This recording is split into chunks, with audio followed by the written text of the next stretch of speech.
Good evening. Welcome to the regular meeting of the City Commission for Tuesday, May 24, 2020. City Clerk, please call the roll.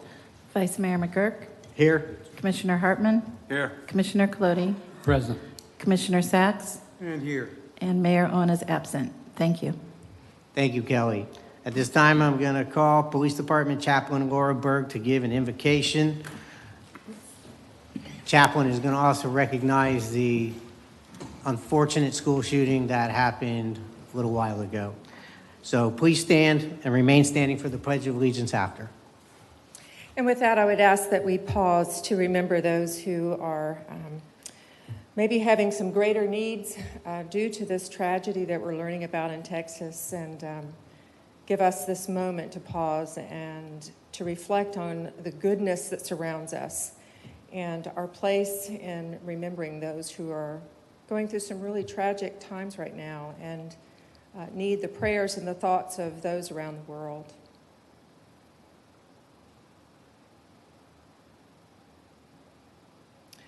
O Holy One, for the gift of life, for the gift of love and the gift of freedom, may you find our hearts grateful tonight and open and willing to pray for others whose needs are greater than our own. Guided by your wisdom, may we also pursue these gifts for one another and our neighbors by our thoughts, words, and actions. Though we come with our agendas, asking for your blessings, may we have willingness and an open heart to listen well to one another, with respect, with kindness, for the common good of all. Grant clarity and wisdom to our commissioners tonight and all who work together on important decision-making matters this evening. We ask your blessings upon each member of our community who works diligently to honor, serve, and protect our places of learning, worship, healthcare, work, and recreation. May we never take them for granted. May each of us, as citizens and guests of New Smyrna Beach, be blessed in our efforts to maintain and nurture a healthy and wholesome community for all to enjoy and thrive in. Guide our steps toward the way of peace, that we may walk with one another justly, with grace and integrity, as a mirror of divine love in our world. In all the holy names of God we pray. Amen. Amen. I pledge allegiance to the flag of the United States of America, to the republic for which it stands, one nation under God, indivisible, with liberty and justice for all. Thank you, Chaplain. At this time, I see we have a lot of people in the audience. Thank you for coming and welcome. I'd like to ask you all at this time to please check your cell phones, turn them off or put them on vibrate, silence them. Thank you. Okay, City Manager, any changes to the agenda? No changes, sir. Thank you. So we have announcements, recognitions, and presentations. We have two proclamations. The first one is going to be honoring the 90th anniversary for the Southeast Volusia Chamber of Commerce. So please come up, anybody who would like to.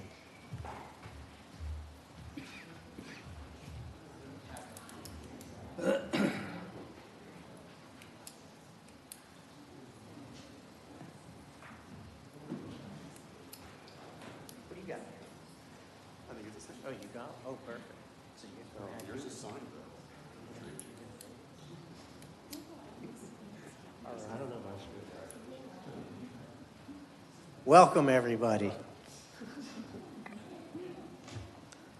All right.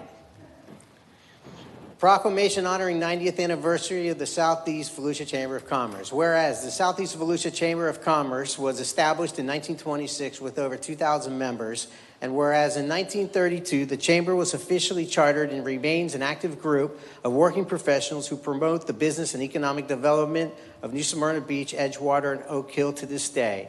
And whereas a historic chamber building located at 115 Canal Street was constructed in 1934 and has undergone complete outside and partial restoration in 2010 with funding from the Volusia County Echo Grant and the City of New Smyrna Beach Redevelopment Agency, CRA, funds to restore the building back to its original 1934 splendor. And whereas the first professional Chamber of Commerce manager in New Smyrna Beach was hired in 1945, and whereas in 1950, the Chamber played a vital part in initial effort and support through the years establishment of the National Seashore Park.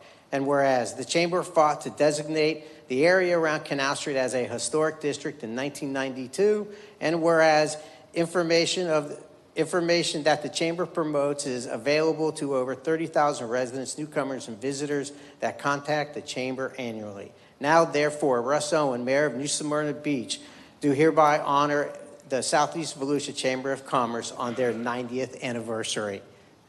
Thank you.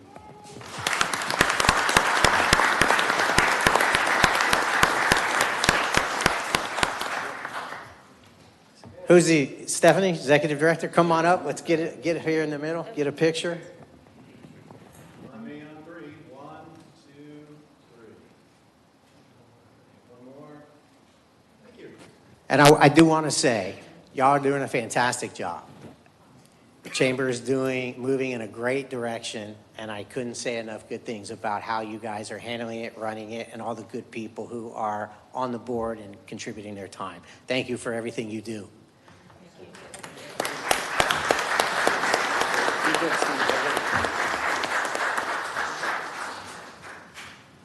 Okay, now the second proclamation is recognizing May as a Historic Preservation Month. Do we have anybody from the Historic Museum coming up? Barbara? How you doing, Greg? Doing well. How are you? All right. Okay, proclamation recognizing May as Historic Preservation Month. Whereas the National Trust for Historic Preservation established May as Historic Preservation Month in 1973 as a way to promote historic places for the purpose of instilling nation and community pride, promoting heritage tourism, and showing the social and economic benefits of historic preservation. And whereas local preservation groups, state historical societies, and business and civic organizations across the country celebrate Preservation Month through the honoring of local historic sites, events, and promote historic places, heritage tourism, and demonstrate the social and economic benefits of historic preservation during the month of May 2022. And whereas historic preservation is an effective tool for managing growth, revitalizing neighborhoods, fostering local pride, and maintaining community character while enhancing livability. And whereas historic preservation is relevant for communities across the nation, both urban and rural, and for Americans of all ages, all walks of life, and all ethnic backgrounds. And whereas the historic houses and buildings of New Smyrna Beach may help our city unique and provide links with aspirations and attainment of the city's pioneers and their descendants. Now, therefore, Russ Owen, Mayor of the City of New Smyrna Beach, do hereby recognize the month of May as Historic Preservation Month.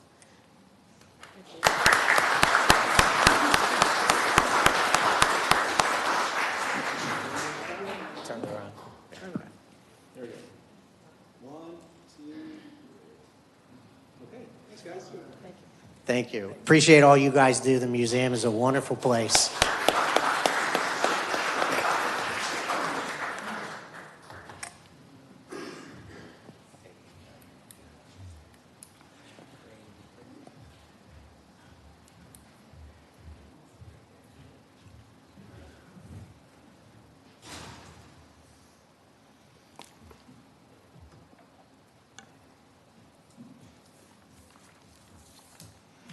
Okay, at this time, I'm going to open up public participation, but I do want to clarify that everybody here for the parking lot will not speak. This is not your time to speak.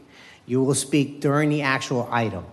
So anybody who wants to speak on anything other than the parking lot will go ahead and speak now. You have 3 minutes. Please be mindful we have a counter. So anyone who'd like to come up, go ahead and as the mayor likes to say, kind of queue up, get in a line, start a line, and we can get through it. Hi, please state your name and address for the record. I'm Amy Michaelis, and this is Lindsay Strasbaugh. We are from 115 South Orange Avenue in New Smyrna. So, Vice Mayor and Councilman, my name is Amy Michaelis, and as I mentioned, this is my partner, Lindsay Strasbaugh. We are both board-certified behavior analysts and special education teachers.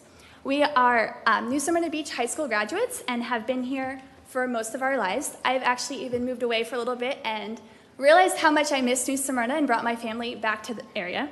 So Lindsay and I have both worked with students with special needs for over a decade, and during our time in doing so, we realized that there is a huge need in this community for a little bit more. So a couple years ago, we opened up a school called Upper Trend Academy, and again, it's located right around the corner, and we serve students with special needs in a wide variety of capacities. So we have kiddos from on the autism spectrum, we have Down syndrome, kids with just mild learning disabilities.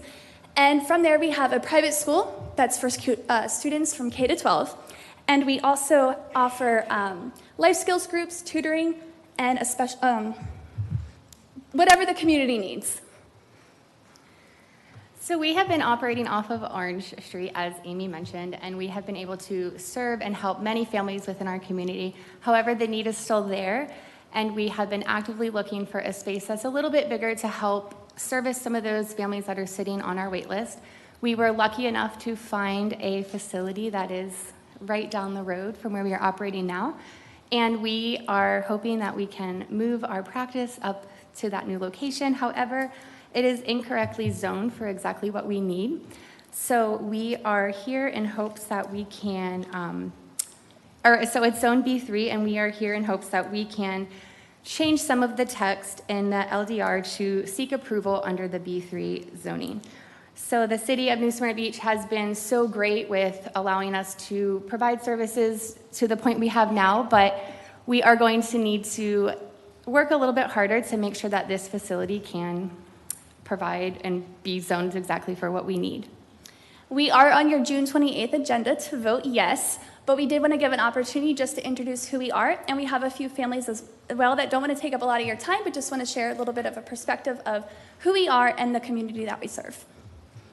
Great. Thank you so much for what you do, and I also encourage you. I'm glad you're on the agenda. You're way ahead of it. I was going to tell you to get with staff. You're already there. You're on the agenda. That's great. If you would like to give us some more input, go ahead and reach out. Best thing to do is email us, and then we can reach out to you and we can talk. Absolutely. I did send an email, and we'd love to have, we had a couple of the commissioners come on out, and we'd love for you guys to come out and see what we do and just learn a little bit about us beyond just the need of our building, but just knowing a little bit more about this community that and this need that's in the community. Perfect. Great. Have a great day. Thank you so much. Thank you.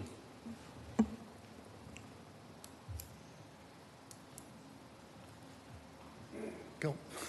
Good evening, ladies and gentlemen. My name is Todd Benedict, and I'm a New Smyrna Beach resident, have been for 2 years. Can you state your name and address for the record? Yeah, it's 3 Riverwalk Drive, Unit 607, New Smyrna Beach, Florida. And I am an ardent user of the golf course. I'm a retired Navy veteran, and I relocated here 2 years ago. And one of the features that I enjoyed was the golf course, or is the golf course. And when I saw the resolution that you're voting on tonight concerning the increase in fees, it brought to my attention that you haven't touched them in 13 years. I understand that. And I was hoping that you would consider resident versus non-resident rates. As a city resident paying my taxes in here, I don't feel like I'm getting rewarded for going over there and signing up to play. I go to the beach here, I get a beach parking pass, and it's $25. Non-residents pay $100. They don't have that fee structure at the golf course.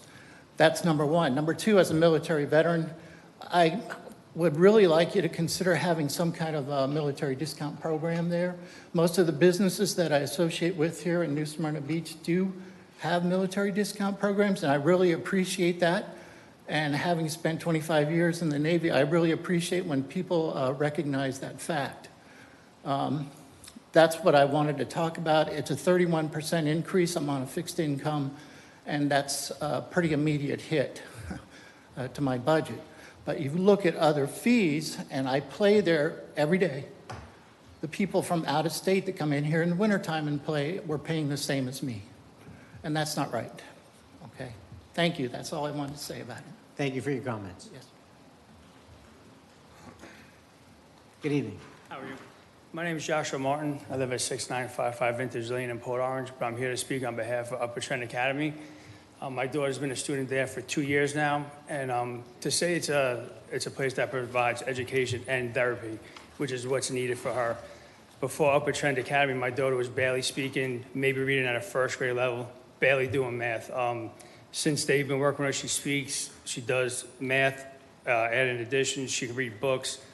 So as far as just a zoning issue, to just give them the approval so it can help many kids, mine, including all the other kids that are there and the ones that are on the waiting list. Being with the Volusia schools, I was there for 4 years and I had nothing but problems with them. Third grade started with the FSA and having the pass to go to fourth grade.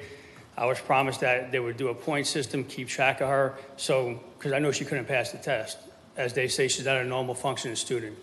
So they did the point system they promised me. She went through 3 teachers that year. At the end of the year, they tell me she's getting left back. She didn't read through requirements. A substitute teacher in 3 weeks got all the points except for 1. They said if she goes to summer school with that and promises to get that 1 point by October the following year in fourth grade, it'll be all good. She goes to summer school, passes, fourth grade starts, and around October was when it was due. I say, how are we doing with getting that 1 point? She needed 1 point. The teacher's like, I wasn't able to do so. I was too busy to do it. So now your kid's getting left back. So I got so frustrated when I had to get a lawyer involved. Mrs. Kelly, she's a specialist lawyer for kids with disabilities and speaks on our behalf. One meeting with all the school principals, Volusia County School came down, and all the teachers, she pointed out all the mistakes they did, the lack of documentation, and all of a sudden that 1 point was available. I had enough through my counselor, her therapist and stuff. They told us about Small Steps Academy, Upper Trent Academy, sorry, and we got in with them, and ever since then it's been skyrocketing her education. They keep tracks of everything they do, graphs, constant phone calls, constant communication. They keep her on track. She used to pick her skin in public schools to where she would have holes in her arm every day. She hasn't done that in 2 years. So just for a title, just for a thing, it's more than just a charter school. It's like life-changing for all our kids. So just please consider that when you do that vote for me, please. Thank you. Thank you.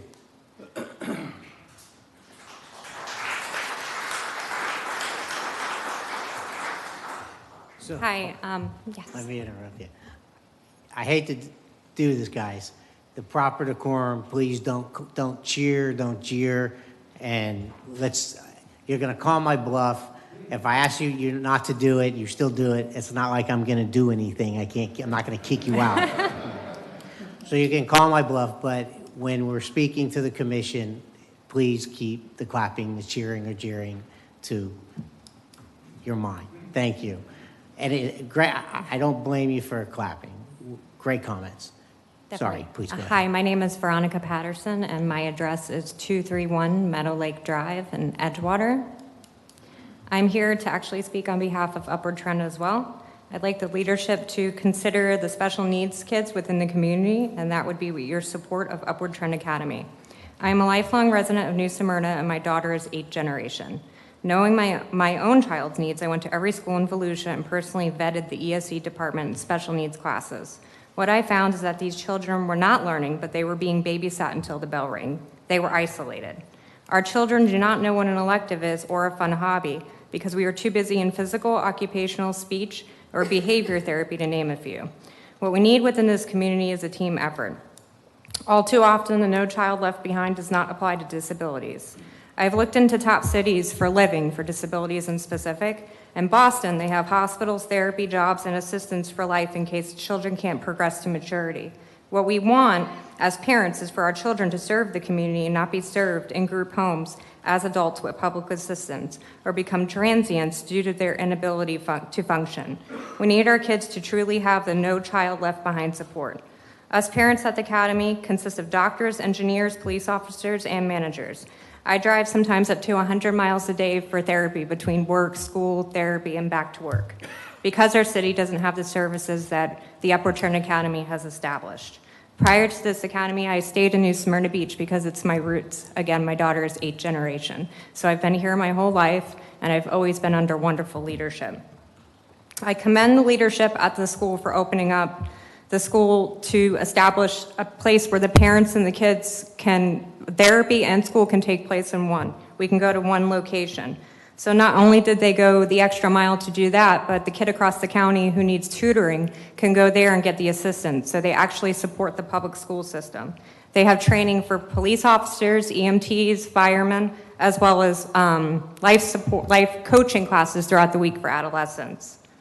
That hope that our children will actually live a successful life functioning to their highest capacity is every parent's core.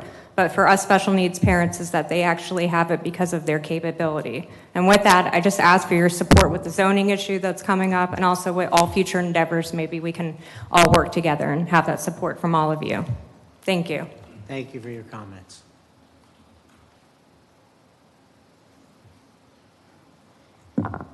Good evening.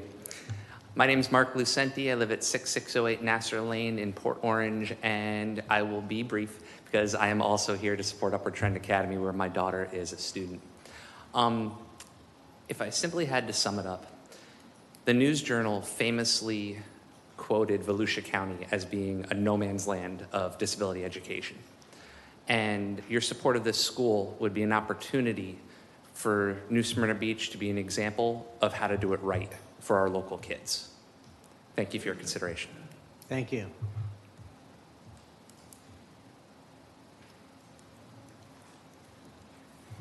Good evening. My name is Chuck Laurie. I reside at 243 Venetian Palms Boulevard here in New Smyrna Beach. I've been a golfer for many years and am currently a member at New Smyrna Beach Municipal Golf Course. I'm here to speak about the membership increase and the rate schedule at the golf course. The increase is substantial, ranging from 20 to 31%. While I'm not pleased, I understand the reasons for the increase. But if you need to increase revenue at the golf course, let's do it by having non-New Smyrna Beach residents pay more than the local residents to play at our golf course. What I object to is not including non-residents in a more substantial way to help support the golf course. I strongly recommend to the commission that they adopt a rate schedule similar to the one in Port Orange Municipal Golf Course. At the Port Orange Municipal Golf Course, Cypress Head, they have a rate schedule where their residents pay a fee. It changes during the year depending on how much is being used. And they pay a fee. Currently, it's $50. Their second fee is for a non-Port Orange resident, but a Florida resident, and they take the rate and add $5. So currently, it's $55. Their third rate is a non-Florida resident rate, which is the rate plus $10. So currently, their rate is $60. They've been doing this for a while, and it's proved to be very successful there. The burden for the payment of the golf course now is spread out more so, I think anyways, in a more fair way. I believe that adopting this rate schedule maybe would make it more palatable to the members. And if maybe you had a little perk added in, like for instance, making a tea time one day before the general public, that also might help with the membership fee that's being increased. In conclusion, since Officer Vesky posted the Nextdoor article, I've talked to many residents, both golfers and non-golfers, and to all of them, they all support increasing the fee for a non-New Smyrna Beach resident. Thank you for your time. Thank you for your comments.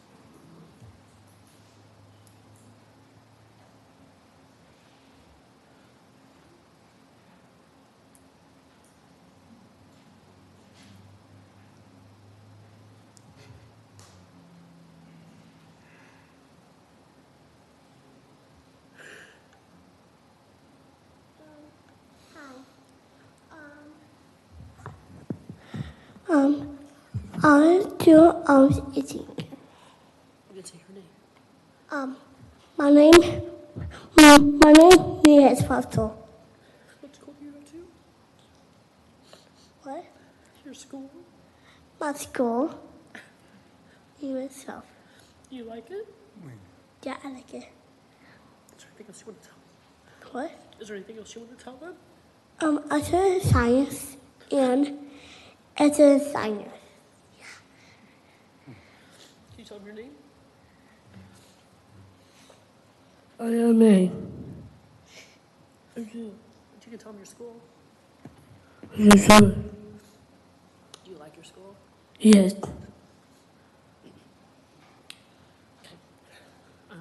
We're with Upper Trends.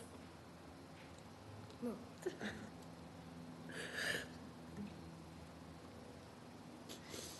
And my kids are standing here today speaking because of Upward Trends.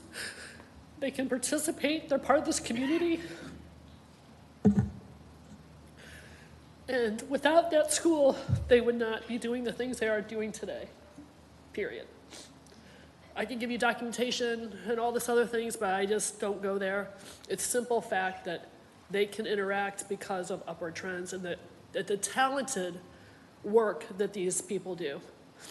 And it's not for money, it's from their heart, and it's because they want to increase this community with people that can function, that aren't typical, that have a little special stuff going on, and that can and just flower the community right here. We don't want to move to Edgewater or Daytona. We want to stay in New Smyrna. So if you could please think about that, give us the zoning that we need, and get kids out here speaking and into life and making New Smyrna what it needs to be. Thank you. Thank you for your comments, and your kids, thank you. You guys did a great job coming up and speaking.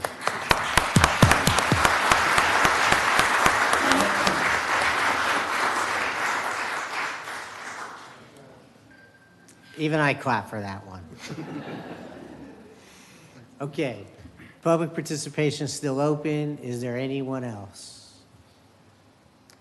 Okay, at this time, I'm going to close public participation.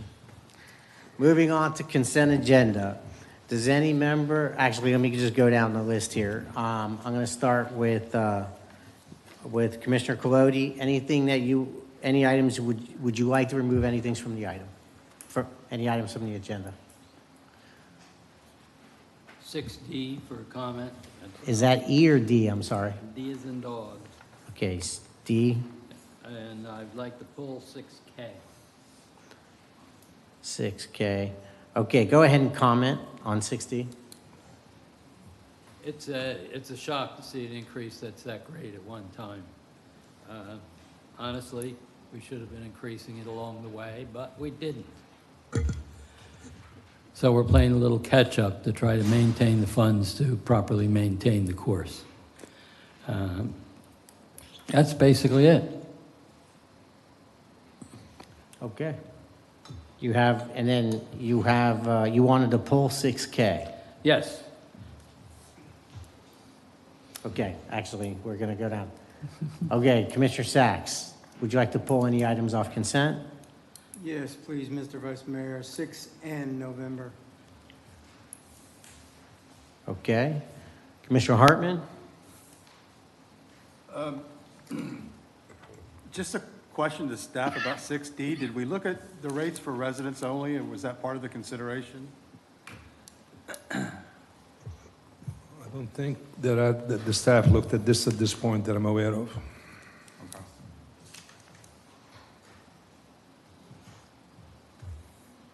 Okay. So go ahead, 6K, Commissioner Colodi, you want to pull that? Do we want to improve all the other ones first? Yes, we can. Okay, can I have approval of consent for items A, B, C, D, E, F, G, H, I, J, L, and M, as in Mary? Yes. Mr. Vice Mayor. Hold on a second. Yeah. Ask for a motion. We have a motion. Do we have a second? Second. Okay, did you want to? I just had a quick discussion? question about the golf course. Okay, go ahead. Can we consider at this time leaving the fee alone for residents, as was suggested by some players?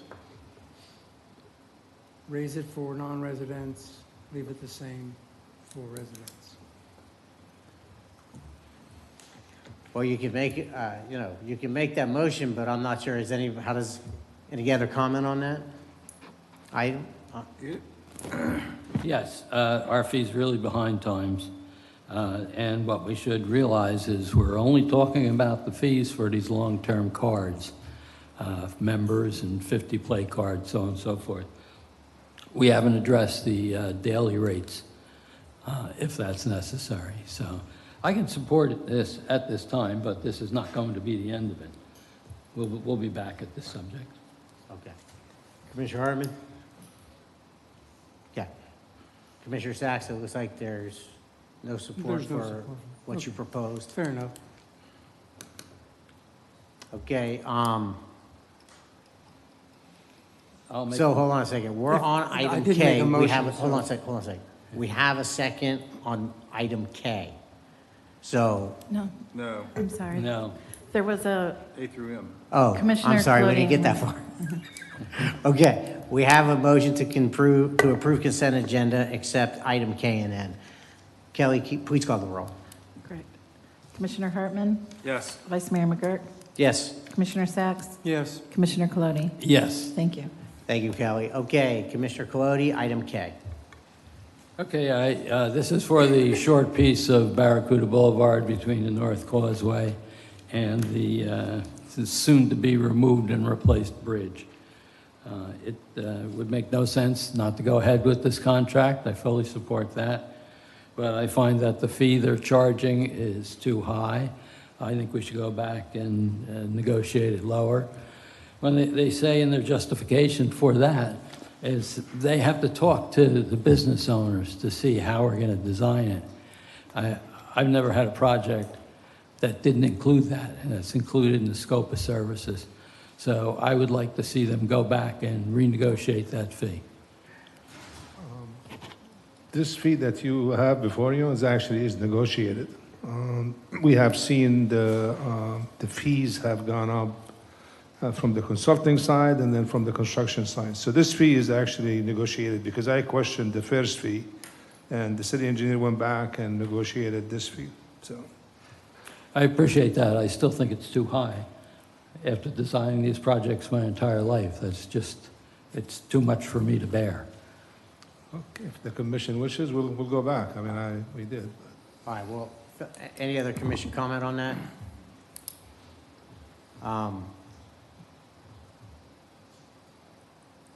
My concern is the longer we well, first of all, if we postpone this vote, what does this do for the project? Is this going to delay the overall I'm project? just going to delay it probably 2 weeks. We're going to put it back on the next agenda. Yes, we have to remember, this bridge project's going to take 2 years. Yeah.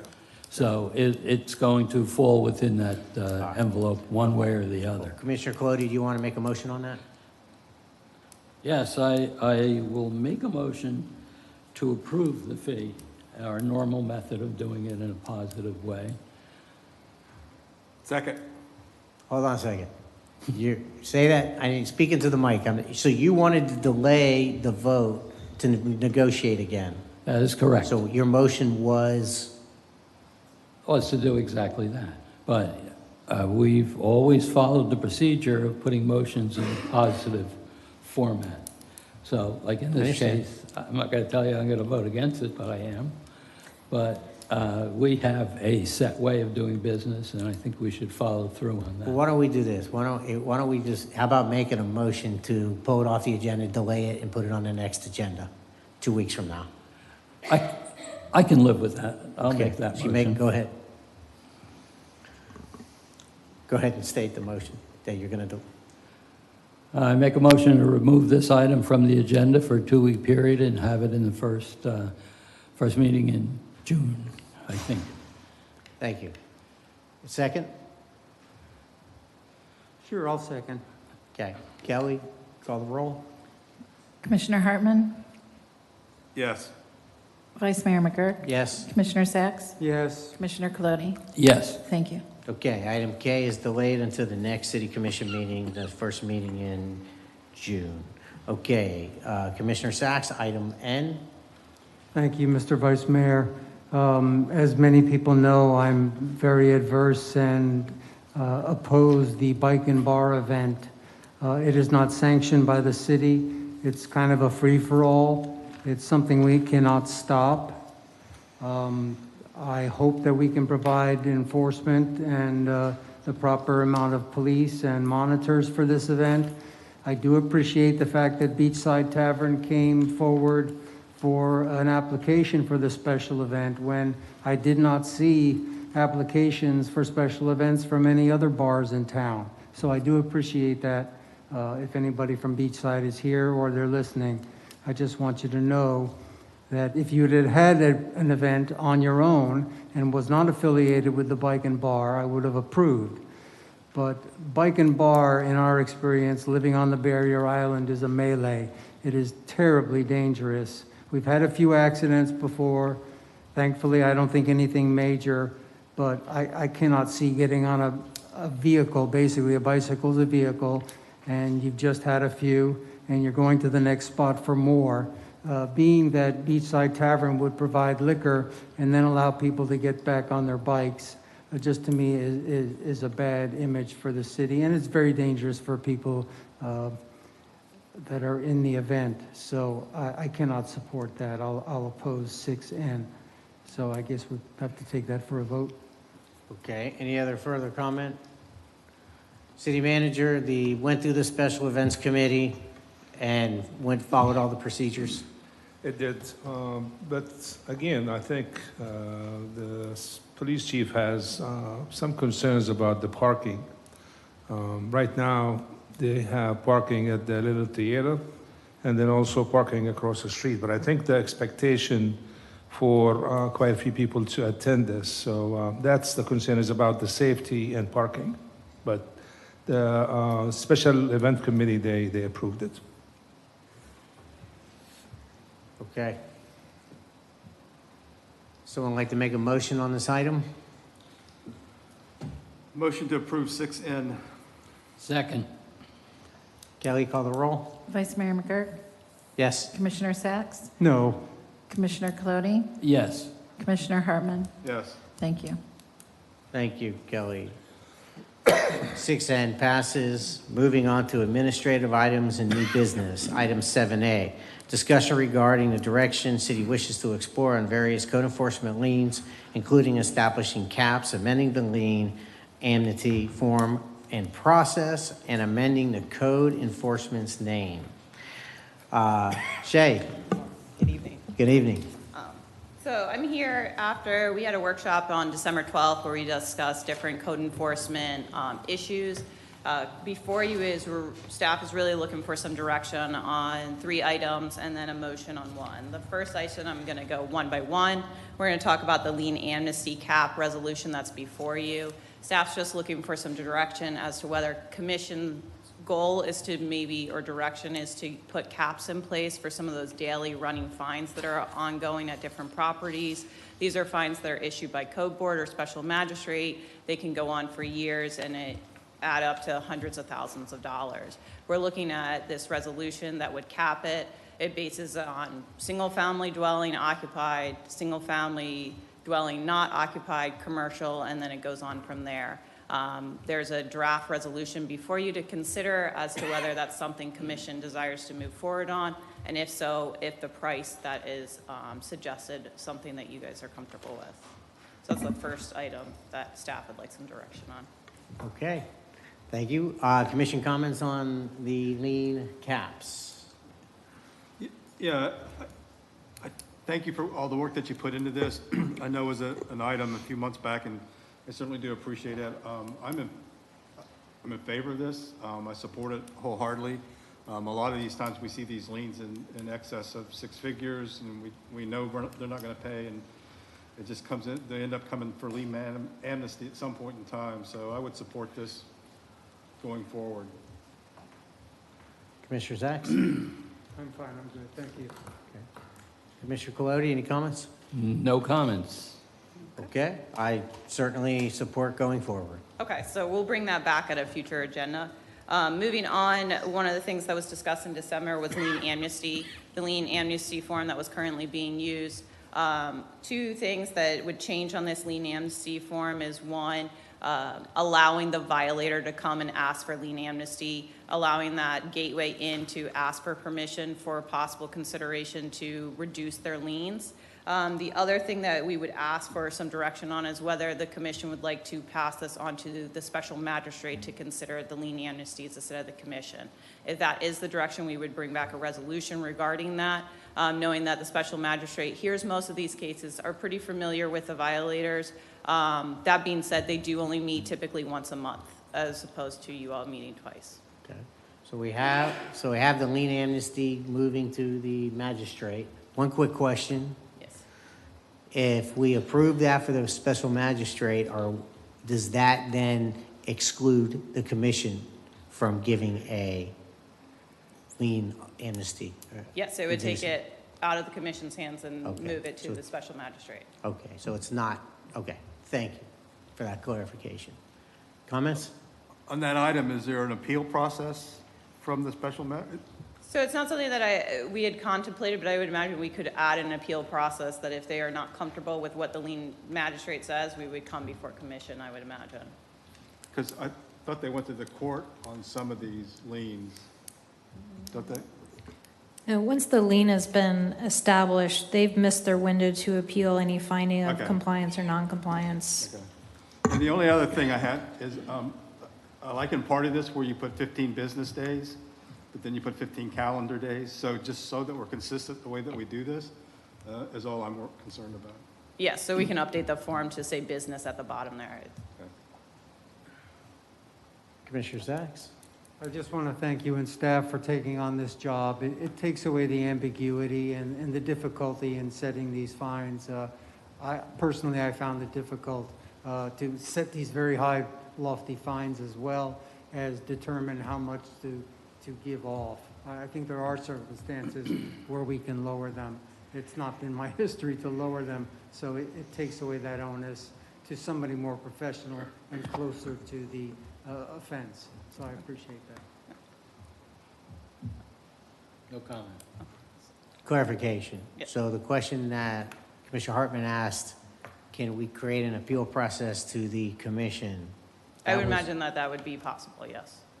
So I just want to bring up the specific circumstance where we reduced a fee. We reduced the fee to almost just a few dollars because the special circumstances of this resident in town. I just don't know if a special magistrate would have the ability to recognize that specific kind of situation like we were. And, you know, that person didn't have any money. I would say based on the special magistrate currently in place, yes, she's very aware of people's needs. She always informs them that they can apply for lien amnesty. I think she would be able to recognize that in place for sure. And the form also contemplates that special needs circumstance where there might be a financial obligation or a financial restraint on them to consider as well. So I think you're looking for direction. I would love to, I want to discuss that issue a little more in detail as you bring it forward. So I support it going forward. I just want to bring that up again at a later date. Okay. Thank you.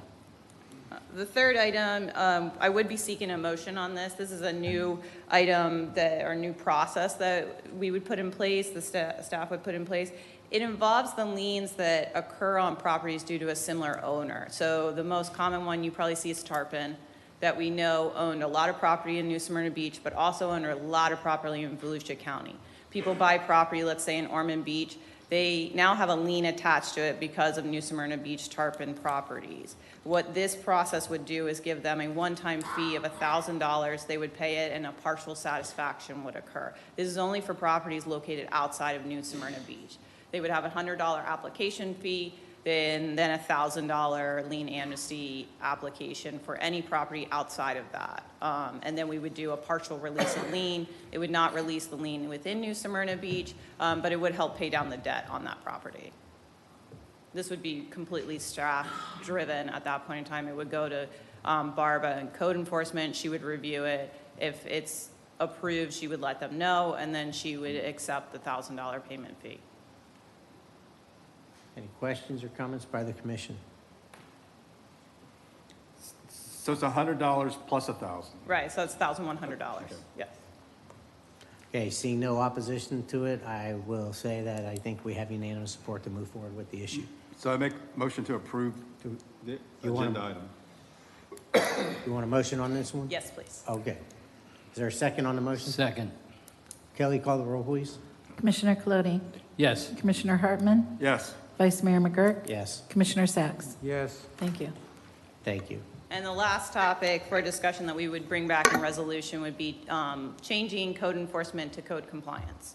So a few things to consider for that would be updating vehicles. I believe Barb spoke to finance. That looks to be an impact about $4,300 along those ways moving forward. The other impact would be updating our code of ordinance. So we would be looking at chapter 26, where code enforcement is referenced throughout and anywhere else. That could become back throughout as we move through, but those are just things to take into consideration. Different cities have gone to code compliance. The goal of code enforcement, as we learned in December, was compliance, so this is just whether the commission's direction would like to change the name from code enforcement to code compliance, recognizing their goal, basically. Okay. Any opposition to that? No, none. Seeing none, you have direction to move forward.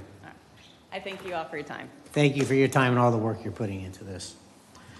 Okay, moving on to item 7B, discussion and ranking of ARPA funds, list of items and projects.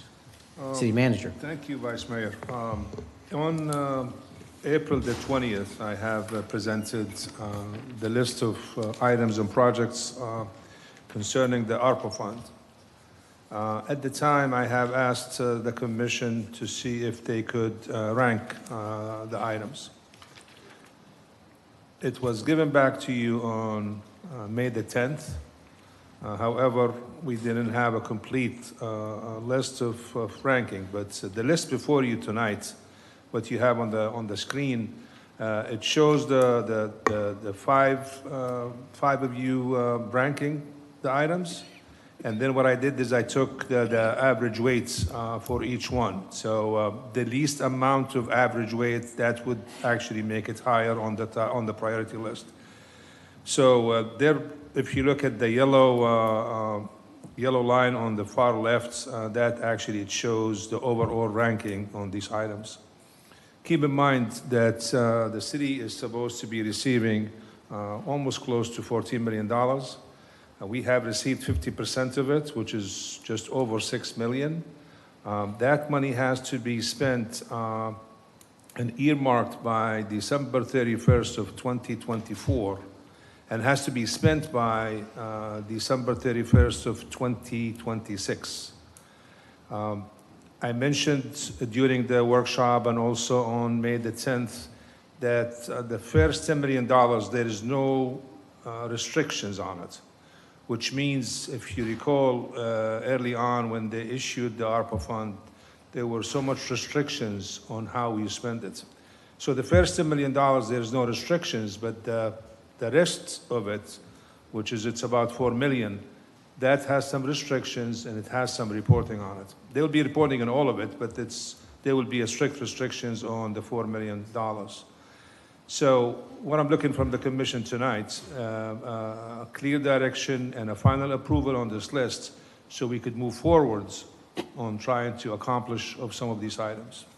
And I'll be more than happy to answer any questions that you might have. All right, folks, City Manager has asked us to get this done tonight. I'll start to my left. Commissioner Hartman, any comments? So I know he's trying to get this done, and we've already been through this a few times, but originally when we started this whole conversation, we also included the Utilities Commission on our discussion about giving some of this money to them for some major projects that they had underway. You know, one of them would have been septic to sewer, but we put no money in that item. You know, the other's probably Washington Street. You know, I would like to see some of the money probably on the canal flagler improvements and the pier replacement money go specifically to the UC for one of their projects, major infrastructure projects. I think that shows good faith on our part, and I know that they have some major projects that they're in the process of trying to do that would benefit everybody within this city limits of New Smyrna Beach, all the ratepayers and taxpayers alike, with, the redundancy of the power and stuff like that. I just throw that out for consideration, but I'm good with the way, we ranked the list, so I'm good with the way the list turned out. Your two items to divert money from are pier replacement and what else? The Flagler Street and then Canal Street improvements. I think those are items that we can budget through the regular budgeting process, especially as we see how the tax revenue comes out towards the end of the year. There's some surplus at the state level. Hopefully there'd be some here so we could work on those projects. If I may, as far as the $1 million for the Washington Street reconstruction, that is strictly to help the utilities on their share there. So. That's not the offset our 50% cost also? No, this $1 million is supposed to be for water and sewer, so that's what that $1 million is to go there. And then keep in mind, we will be receiving $1.02 million from the states. Right. And then we have some additional funding through the transportation impact fee. Right. The septic to sewer, I had it on the list, but during the commission discussion, that wasn't an interest there. My idea was to go and do a pilot project, but that did not go through. So I'm just looking forward to get some kind of list going. So whatever changes you want to make on it, I'll be more than happy to make it, but let's just get moving. Okay, so the Washington Street money is partly earmarked for the utilities? Yes, sir. Okay. Going down the line here, Commissioner Sachs, you have any comments? Yes, thanks, Mr. Vice Mayor. Khalid, is there an allowance in possibly the stormwater master plan for ditch cleaning? Yeah, ditch cleaning, we have it in our budgets, and it's an annual thing. As a matter of fact, they're getting ready to do one, but they're working with the county because they need to have a special equipment to go into some of these ditches. So that's already in our regular stormwater funds available. Good, thank you. Commissioner Colodi. Well, we've gone back and forth with this for quite a while. I'm content with the division of where we're going to spend the money. We just got to get the show on the road, and it's a good, fair representation. Okay. And Commissioner Colodi, I agree with you. I think that we've put a lot of time into this, and I think and I'm ready to move forward. I'm comfortable. We can always manipulate something, try to make it perfect, but I think it's pretty good the way it is. And Vice Mayor, if I may too, I think I mentioned that in my staff reports, but from now until before December 31st of 24, if you wanted to make some tweaking, I think we'll be able to do that. But let's just at least move to get this approved and move forward. So, but you could come back and make some changes or modifications. All right, remember, you opened that door. Okay. Is there can I have a motion? I'll make that motion to approve this list. Okay. Second? Second. All right. Kelly, call the roll. Commissioner Hartman? Yes. Vice Mayor McGurk? Yes. Commissioner Sachs? Yes. Commissioner Colodi? Yes. Thank you. Thank you. Motion passes for the approved HARPA list.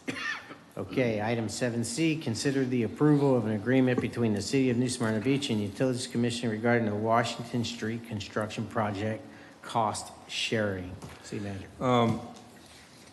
This is as a result of the collaboration and the outstanding relationship that we have with the Utilities Commission. Our staff, myself and the Assistant City Manager and the City Engineer, we have met with the CEO, General Manager, their Engineering Director, and other staff members.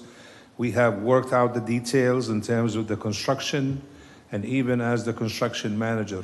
And we worked out the percentage of what they, each the city and the utilities will pay. Obviously, it's a complex project. We're talking about going in and almost revamping the whole street from Riverside to US 1 from the ground up. So what you have before you there, it's an agreement that both parties reach out to. We're happy with it. We got $1 million that it's in the ARPA fund to support that, as well as I mentioned, the $1.02 million from the state, and also some of the additional funding through the transportation impact fee. With that, I'll be more than happy to answer any questions. The staff is recommending approval of the agreement. Thank you, City Manager. Any comments? Go ahead. Well, I just want to say, once again, we got to move ahead with these projects. We have funds, but you can't drive on the funds. Time to get the streets paved. I remember when I was first running, somebody sent me a picture of a woman going down Washington Street in a wheelchair because she couldn't fit on the sidewalks. So this is a long overdue project, and I look forward to it moving ahead. Commissioner Sacks? No comments. Thank you. Good. Hey. Colodi, Commissioner Colodi, well said. Is there a motion on the item? I make a motion to approve. Second. Do you want me to pick the second, or you got it? No, I have Hartman. Commissioner Hartman. Vice Mayor McGurk? Yes. Commissioner Sacks? Yes. Commissioner Colodi? Yes. Commissioner Hartman? Yes. Thank you. All right, motion passes unanimously. Moving on to item 7D, discussion recommendation for designing Orange Avenue one-way street north from Washington Street to Mary. City Manager. Yes, Vice Mayor, thank you. This is part of the Washington Street reconstruction project that was supposed to be done at the end of the project. However, this has been a safety concern issue from some time back. We have done some stuff at the intersection probably 15 years ago, but that's still, I think just this year, until about 2 weeks ago, we had 7 accidents there. So my recommendation is to move forward and make this as a one-way northbound on Orange from Washington to Mary. During the public meeting for the Washington Street reconstruction, this idea came up. We brought it up. We have approached the businesses. However, we will approach them before we post this. I have directed the CIP manager to go and talk to the businesses, all the businesses on Orange from Washington to Mary. So my recommendation is to move forward and make this happening now. Why wait until the end of the project and just make the intersection more safer? Okay. Any comments by the commission? Okay, City Manager, I agree 100%. It's 7 accidents already this year. It's always been a problem. Hopefully this goes a long way to solving that. Is there a motion? I'll make the motion. Second. Kelly, call the roll. Commissioner Sacks? Yes. Commissioner Colodi? Yes. Commissioner Hartman? Yes. Vice Mayor McGurk? Yes. Thank you. Okay. Moving on to item A, ordinances second reading and public hearing. So I have a feeling this is what a lot of people are here for tonight. So we'll conduct a public hearing to consider the appeal of the Planning and Zoning Board's denial of SP-7-21 Atlantic Parking Lot Class 3 site plan. So there's a public hearing to consider an appeal of the denied SP-721 South Atlantic Parking Lot. What I'd like to do is at some point when I open up public participation, you have 3 minutes to speak. Please be mindful of that. Kelly's going to keep a clock. There's a little green, yellow, and red color beacon on the top of the podium. And when it hits red, your time's up. Yellow is obviously a caution that I think you're 30 seconds or so remaining. What I would like to stress is, as I stated earlier, please no jeering or cheering, clapping. You can call my bluff. There's not really anything I'm going to do about it. But let's try to keep good decorum. And when you're speaking, please speak to the commission. That's what you're here for. You're not turning around and speaking to the audience. So with that said, I'd like to open the public hearing. Oh, you are here, Jeff, I'm sorry.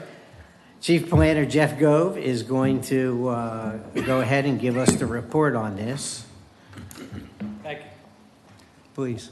This is an appeal to the City Commission to reverse an action by the Planning and Zoning Board, which was to vote to deny a Class 3 site plan application for a standalone 110-space parking lot facility within currently undeveloped property.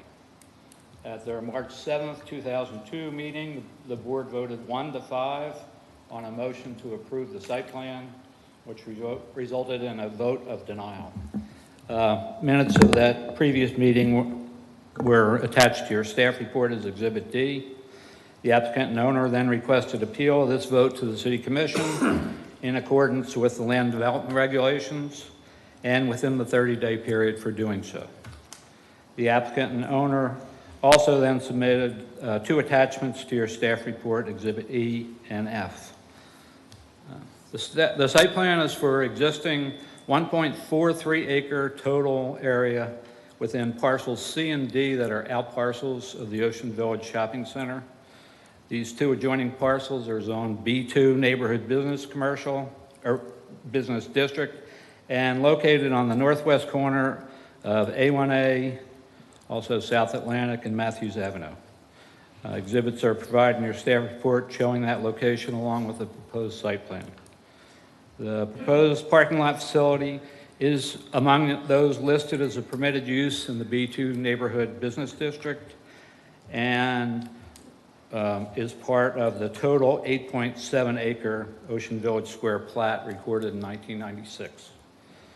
There are other permitted uses listed within that same B2 zoning district, which include convenience stores with gas pumps, pharmacies, nightclubs and taverns, all categories of restaurants, including drive-thrus, similar retail and office uses. In addition, a multi-family residential development could be permitted with a maximum 17 units per the allowable density. All of these potential developments and operations would require their own associated parking lots also be provided in accordance with their proposed use, size, etc., and would have no restriction on hours of operation according to the B2 zoning. The 110 paved parking spaces will be accessed by a single gated exit and entrance at the west property line, so that will connect solely to existing internal drives within the Ocean Village Square Shopping Center. The plan was reviewed and approved by all city technical review staff prior to being posted for that March 2022 P&Z board hearing and reviewed under various criteria in the city's LDR, including Article 5 for the B2 zoning, Article 6 for development design, which includes stormwater management, utilities, fire protection, landscaping and tree protection, solid waste, and parking and driveways. The site plan was first presented to city staff at a pre-application meeting in August 2019, and it was a couple of years before the plan and application was actually submitted. That occurred in April 2021. It was later resubmitted with revisions a few times that same year, and again is now approved by all the TRS members as being in accordance with the city LDR and the City Utilities Commission standards. The applicant has submitted more recent documents after the staff report for this meeting was posted, which the city clerk sent to the commission as a separate update packet. Those documents included prior code enforcement activities by the city in 2020 concerning illegal parking on the site and a potential proposal by Volusia County to then lease these same parcels for off-beach parking purposes. None of that information was included in any prior review and approval by the technical review staff before the item was posted on the March 2022 P&Z board agenda, nor was the board made aware of any of that prior to their vote.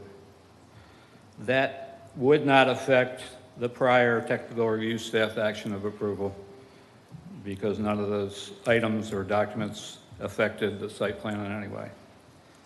And with that, I'll be happy to answer any questions you have. Thank you, Jeff. Any preliminary questions for staff? Yes, Mr. Vice Mayor. Jeff, if you don't mind, I'd like to just take this apart a little bit. I noticed from the diagram, it showed one of the manhole covers could not be accessed. So it makes me wonder what type of exfiltration or stormwater storage will this property have if it is paved with impervious tar? I think I know the plan you were looking at. That was the drainage plan? Yes, sir. Okay. I saw that same thing and that confused me. The language for that concerning that manhole is within the site area, but the manhole itself is off the site. If you look at the survey, you can see it much easier how the clouded information concerning that manhole, the manhole is actually in the middle of the existing driveway. As far as I know, and I'm not the one who approved the stormwater system, but none of the stormwater attaches to that manhole or any other portion of the existing site. Is it described what type of stormwater retention will be placed in the new proposed lot? That's also shown on that same plan. And I'm sorry, I apologize, I'm not good That's at reading okay. plans. That's okay, especially the reduced version, it's hard to see. Yes, sir. It's sheet C104. Basically, there's a lot, there's swales throughout the perimeter and the interior of the property, and there's also exfiltration pipe on all the borders of the property. So it's a combination of exfiltration and above-ground shallow swales. Exfiltration is like a French drain where the water settles into a large pipe with holes and then goes into the ground? Right. From what I remember, the pipes that they were showing were 15 and 18 inches, and they're surrounded by rock. It is just a bigger version of a French drain. Yes. Is there an overflow for that, for the water to go somewhere else? There is, but I can't tell you what it is because, again, that's not part of what I usually review, but that's a typical requirement for any stormwater system to have an overflow. But again, that will be separate from the remainder, the existing stormwater system. Just for everybody's knowledge, that's concerning to me that we don't know. We're going to vote on this lot, but we don't know where that overflow water is going to go. I'm very concerned about the proximity to the Indian River. There is an outfall pipe somewhere along Saxon to the north, I believe, a close proximity. I cannot think of where else that water would go. There are two ditches alongside Matthews that I'm afraid that might be the low area where water will go. And I'll leave that alone. The other consideration is you said the ingress egress was to the west. Does that put the traffic onto Matthews? Well, we encourage them to locate it in an area that would have the least impact on any of the public roads surrounding it. So if it does stack up in any way at the entrance, it should all be internal on the existing interior driveway between that and the existing parking lot to the south, or to the west, I'm sorry. And if you can, please explain to me that it would empty out onto internal roads. They still seem to exit on the southwest onto Matthews through those external roads. And Matthews, to me, is a dangerous, very narrow, barely wide enough for my pickup truck road. So that's a concern for safety of pedestrians, for the water flow. There's a school in close proximity, and especially there are several other issues I have, especially the fact that it's difficult now to cross the street safely as a pedestrian. With 110 parking spots, we've already reached capacity on the island. If anybody wants to see, and I'm sure some of my colleagues have, go over to the beach side on a weekend, on a holiday, and see the type of speeding traffic that goes by there and how difficult it is for a pedestrian to cross and for cars to leave Matthews onto Atlantic. To add to that problem is concerning to me, along with other issues. I'll give somebody else a chance, and if you want, I'd like you to come back to me for some more comment. Okay. Thank you. Concerning your stormwater questions, I know the applicant's engineer is here, so he can locate the outfall. I'm sure he's well aware of it and can That would be inform good. you of that. Okay, any preliminary questions for the staff at this time? Okay, at this time, I'd like to ask the applicant, if the applicant is here, they can come on up and give a presentation. Please state your name and address for the record.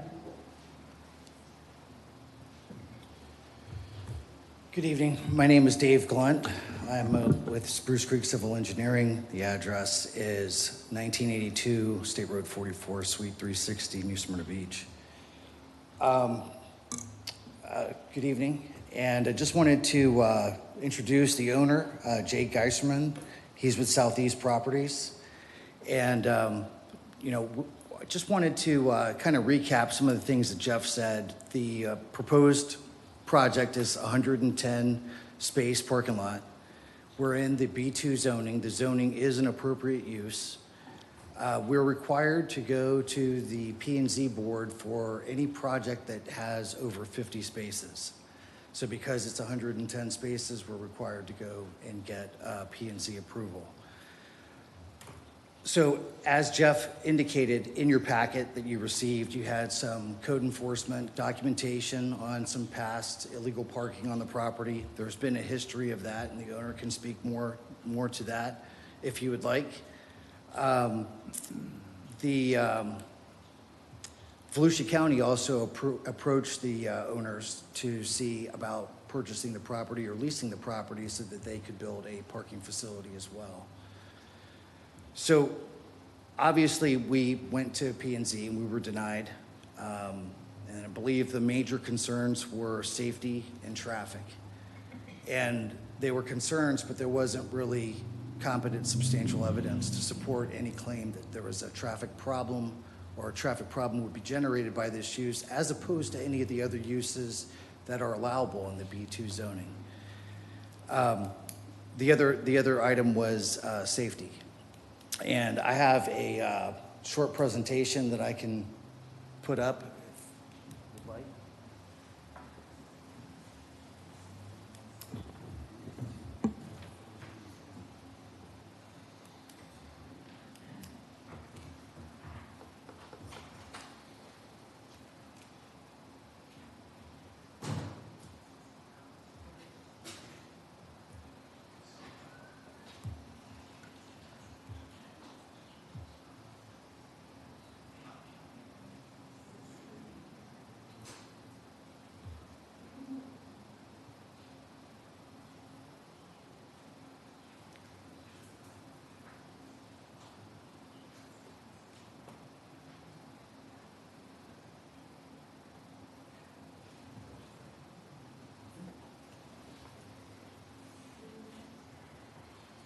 If you go to the next slide, please. This is our site plan. As you can see on our site plan, that all pedestrian traffic within the parking lot is directed towards the south. There's a sidewalk system that connects directly to South Atlantic Avenue, right at the crosswalk that takes you right to the public beach access. If you can go to the next slide, please. So in looking at the crosswalks all along beachside from 3rd Avenue all the way down to Seawoods, which is just south of our proposed project, you can see that the first signalized intersection, and I wouldn't even call it a signalized intersection because it's a signalized crosswalk, and it's right there by the Islander Beach Resort. This is a very similar crosswalk to what is at Matthews. And basically the way this is designed is that traffic stops going northbound and southbound on A1A to allow pedestrians to safely cross the road. If you are on one of the side streets, you have a stop sign, and you treat that as you would any stop condition, where you have to make sure that no one's in the crosswalk and no cars are moving or stopped on the road before you can make a turn. Can you go to the next slide, please? So as you go further to the south, 9th, 12th, 15th, 18th, and 21st Avenue have crosswalks that are just signed with a flashing signal at the sign. So the pedestrian will push a button, the sign will flash, and then they can cross the street. People are supposed to stop where the stop bars are shown on the plan. This is a little less safe because you don't have the traffic light that is completely visible to vehicles going either northbound or southbound. And as you notice here, this is also a 5-lane section. You have 2 northbound lanes, 2 southbound lanes, and a suicide lane in the middle. Can you go to the next slide, please? 24th Avenue has also a signalized crosswalk where traffic stops on the northbound and southbound only. The east and west have a stop condition, which is similar to the one at the Islander. You just have to make sure that the coast is clear before you pull out into traffic and that no one's in the crosswalk. The traffic light is not for the operation of that intersection. It is only to stop people northbound and southbound so that they can safely use the crosswalk. The next slide, please. So 27th Avenue, you have a full signalized intersection, which means that lights control traffic in all directions. And this is you have a significant crosswalk pattern, 2 crosswalks going from the west side of A1A to the east side of A1A. If you can go to the next slide, please. And then there's a sidewalk or crosswalk a little further south in front of the Catholic Church. This is, again, we've gone from a 4-lane divided, 4-lane section with a suicide lane, so 5 lanes of traffic, now to 3 lanes. So you have a northbound lane, a southbound lane, and a suicide lane. And this, where the crosswalks are located, typically that suicide lane is gored up to a certain point to prohibit any left turn movements near the crosswalk. Next slide, please. So this is Matthews. This is similar to the 24th Avenue and the Islander crosswalk. The crosswalk there is signalized so that you can, you have to stop if you're going northbound or southbound. If you are coming out of Matthews, there's a stop sign. So again, you look, make sure traffic is clear, you pull out into traffic. Here you have a northbound lane, a southbound lane, turn lanes, and you have a right turn lane on the southbound to turn into Matthews. This is what it looks like from the street. So the crosswalk is signalized only to stop traffic going northbound and southbound and allows pedestrians to cross safely. This is looking east from Matthews. You can see the stop sign. There's no signal in front of the lane, so the traffic light is obviously not for people on Matthews. It is only to stop traffic for allowing pedestrians to cross the crosswalk. And as we go down, this is Seawoods. This also has a northbound lane, a southbound lane, left turn lanes, and a right turn lane, so it's very similar striped intersection as Matthews. However, they just have a crosswalk with the pedestrian light flashers. And then moving down, last slide. This is in Volusia County, so this is not in the city of New Smyrna Beach, but this is the Hiles Avenue parking lot. They just have the crosswalk there with the pedestrian flashers. So it's not as safe as a signalized crosswalk. Thank you. And so with that being said, these crosswalks haven't had, well, we did some research and we found that there hasn't been an accident in over 15 years from south of Matthews all the way to 3rd Avenue at the Islander. So with all of the traffic, pedestrian traffic that we've had, we haven't had any fatalities in 15 years. on those crosswalk systems. So they've been very effective. Obviously, the ones with the light, that's the one I would choose to cross with my kids.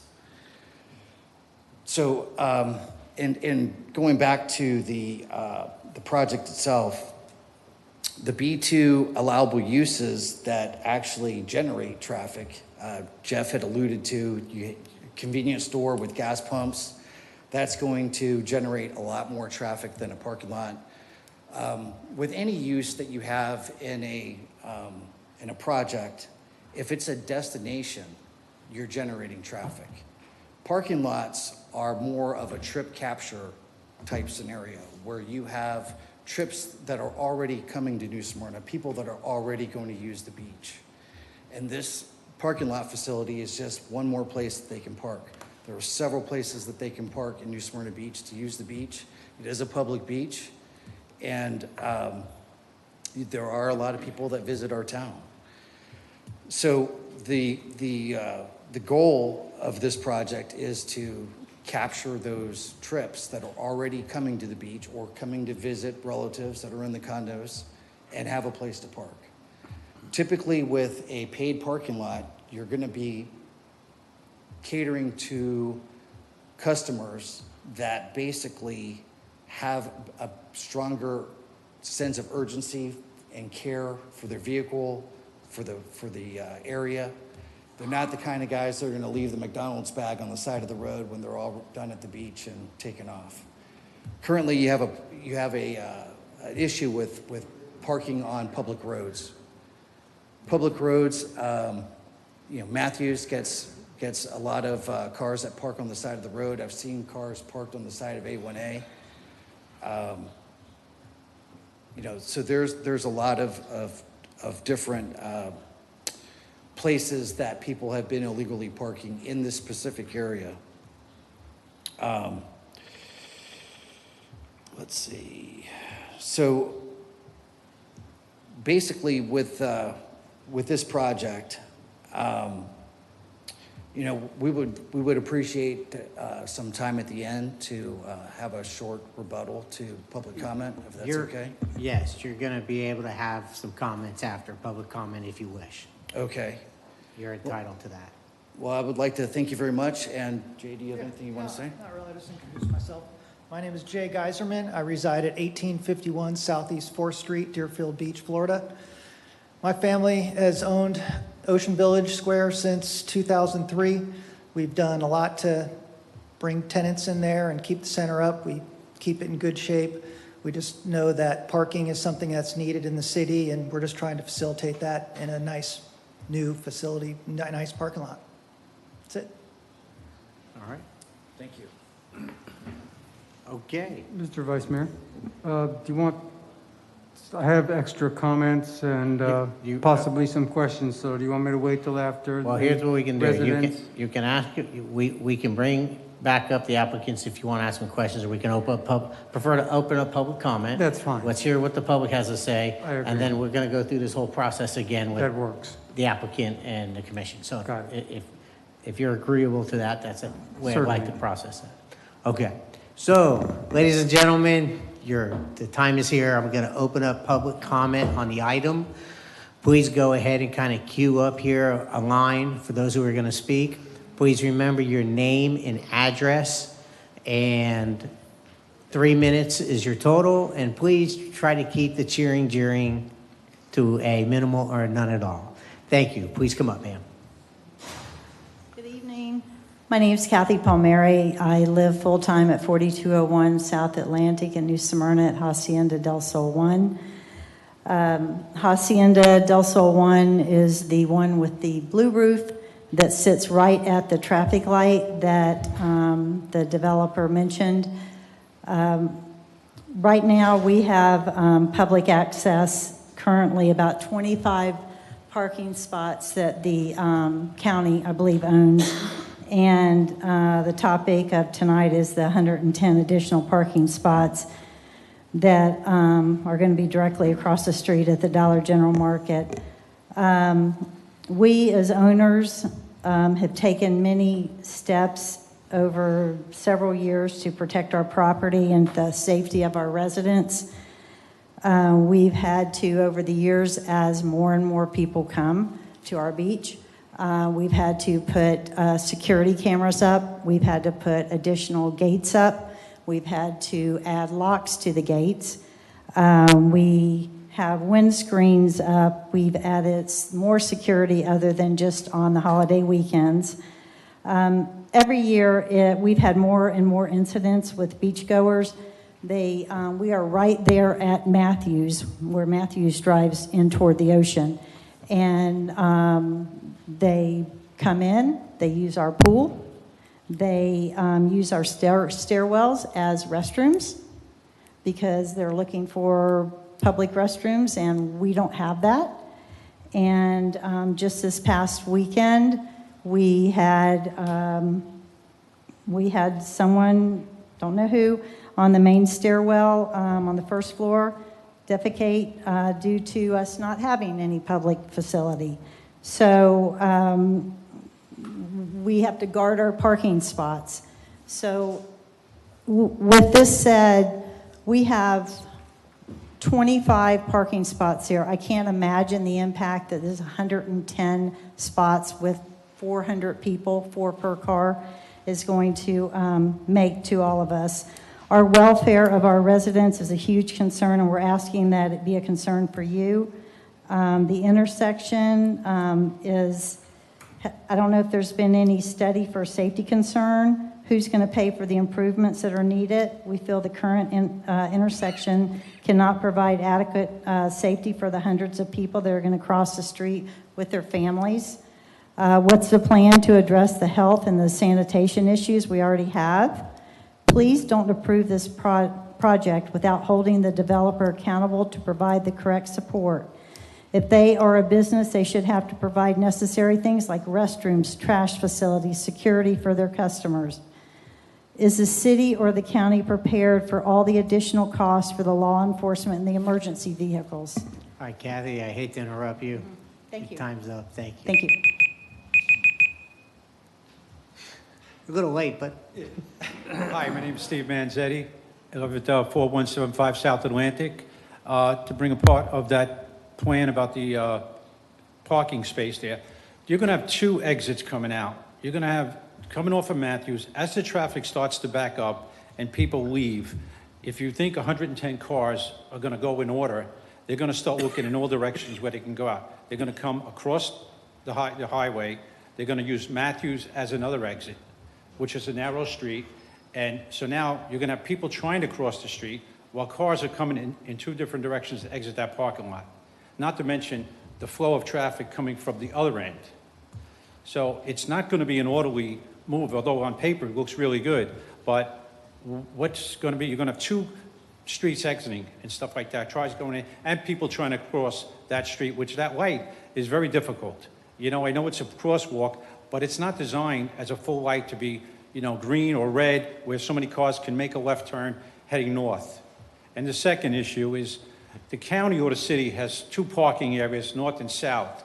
But when they built those parking areas, they provided facilities, bathroom facilities on both ends, because they knew people cannot go to the beach and spend 8 hours at the beach, eat and drink, and not use a bathroom. So to put this there, and yes, if they put stores there on that property, those stores would have some bathrooms, facilities, like the existing ones do. So now, you've got 110 cars being parked there with an average of 2-3 people per car. So you've got 300 people. And we've experienced that already with a small flow of the street with that, all the buildings. We put security in, we have people using our bathrooms, our buildings are taking a beating, and we're covering that cost, not the future parking lot here. And it's not even going to be attended by anybody. It's an automatic. There's not even anybody going to be to monitor it if there is a problem to deal with it. So I ask you guys to please vote no for this. Thank you. thank you. Good evening. My name is Jerry Molinaro, 4175 South Atlantic Boulevard, Castle Reef.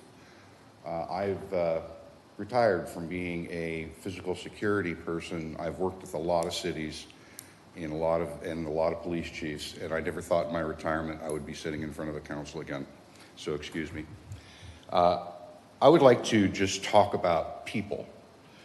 Currently, there's 25 spots, times 2 is 50 people. We're going to add 110 spaces. That's 135 people times 2. We're now going to near 270. Some will say 400. I'll be conservative at 270. The only bathroom facility at the Matthews entrance is a sign that says bathroom 0.7 miles away. I'm disabled. I can't walk 0.7 miles away to go to the bathroom. So where do these people go? They go to our condos. Well, we're increasing our security budget by $25 a person in our HOA, and we're going to not let people use those facilities. So where are they going to go? I'd like to bring to your attention that turtle season starts May 1st. They're going to be going where the turtles go. So that's bringing a sanitary situation to this discussion. What we know is that some temporary parking was done before, a couple of years ago, I think it was 2019. When those parking lots got roped off, incidents dropped. Trash on the street dropped, defecation dropped, and now we're going to do this again. So I would like not to see this project go forward, but in the sense of bringing a resolution with my problem, with the increased revenue that the city is going to make off of this parking lot, maybe we can build a bathroom and forego the 25 spots at the Matthews facility. Because at 135 spots, we are now getting into numbers like the 27th Street entrance. And why would we even think to take and treat a different beach access different than the 27th Street? Additionally, I looked at the documents for the safety presentation. What is missing from all of those pictures? People. Mom and dad, coolers, kids, trying to cross the street in a safe manner that hasn't been tried before. So I would hate to see a rainstorm on July the 1st and 270 people running for cover trying to get out of that parking lot. Thank you for your time. Thank you. Thank you. Good evening. John Nolan, Castle Reef, 4175 South Atlantic. We are directly across from the proposed parking lot. With 3 minutes, let me just have my focus on pedestrian safety. I see it we're here every weekend. I see issues with pedestrians crossing the street in 3 different areas. Just the other day, leaving to turn right onto Atlantic, I noticed that the lights were green, but no traffic was moving. That's because at the light, there were people stuck in the middle of that cross section because they tried to go ahead and basically go on somebody else's green. The initial group came and went through. The other people got caught. Thank goodness the people traveling northbound let them cross. This is on a weekend where there was nothing going on, absolutely nothing, and we were having a problem like that. What's to say, and what was just brought up, when we have these afternoon thunderstorms and we know what happens, people wait till the very last minute, or even when it's late in the day or it's cloudy, people are picking up all their stuff and starting to hightail it into their condo or across the street into one of 110 different parking spaces. Nobody's going to wait there at the light to make sure it's green to go. They're all going to keep parading across through past traffic going north that is now increasing because of the rain. The other thing I noticed, no traffic going southbound because cars were coming out of the center of the shopping center. Not only were they blocking traffic going southbound, but they were also now, and I didn't know what to call it, but now I know what to call it, the suicide lane. That alone causes problems, I think, for pedestrians. We see it all the time. People will still, even though directed to go to the light, will continue to go directly towards Castle Reef and then maybe go down to where the light is and go to the beach, go into Castle Reef property, or even go north to Seacoast Gardens. The next issue is the third spot where I see everybody going is up towards Baker's Table and then across. I think that's still going to happen, to perhaps go to Seacoast Gardens. So there's 3 areas there that are problematic and will increase the problem with 110 parking spots. I can see on a crowded day on a weekend where you start to get gridlock there, where you're going to have the southbound traffic go all the way up to perhaps the 7-Eleven. We're not, and I don't think that's far-fetched. We're only talking, what, 0.4 of a mile? Thank you very much. Appreciate it. Thank you. Appreciate your comments. Hi. I spoke at the last meeting, and we did mention that we had had problems with trespass from that lot.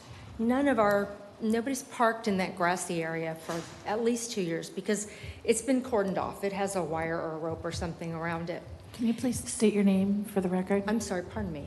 Faith Shaheen, 4155 South Atlantic. Thank you. Thank you, sorry about that. So while we're listening to the owner complain about trespass, he's facilitating trespass.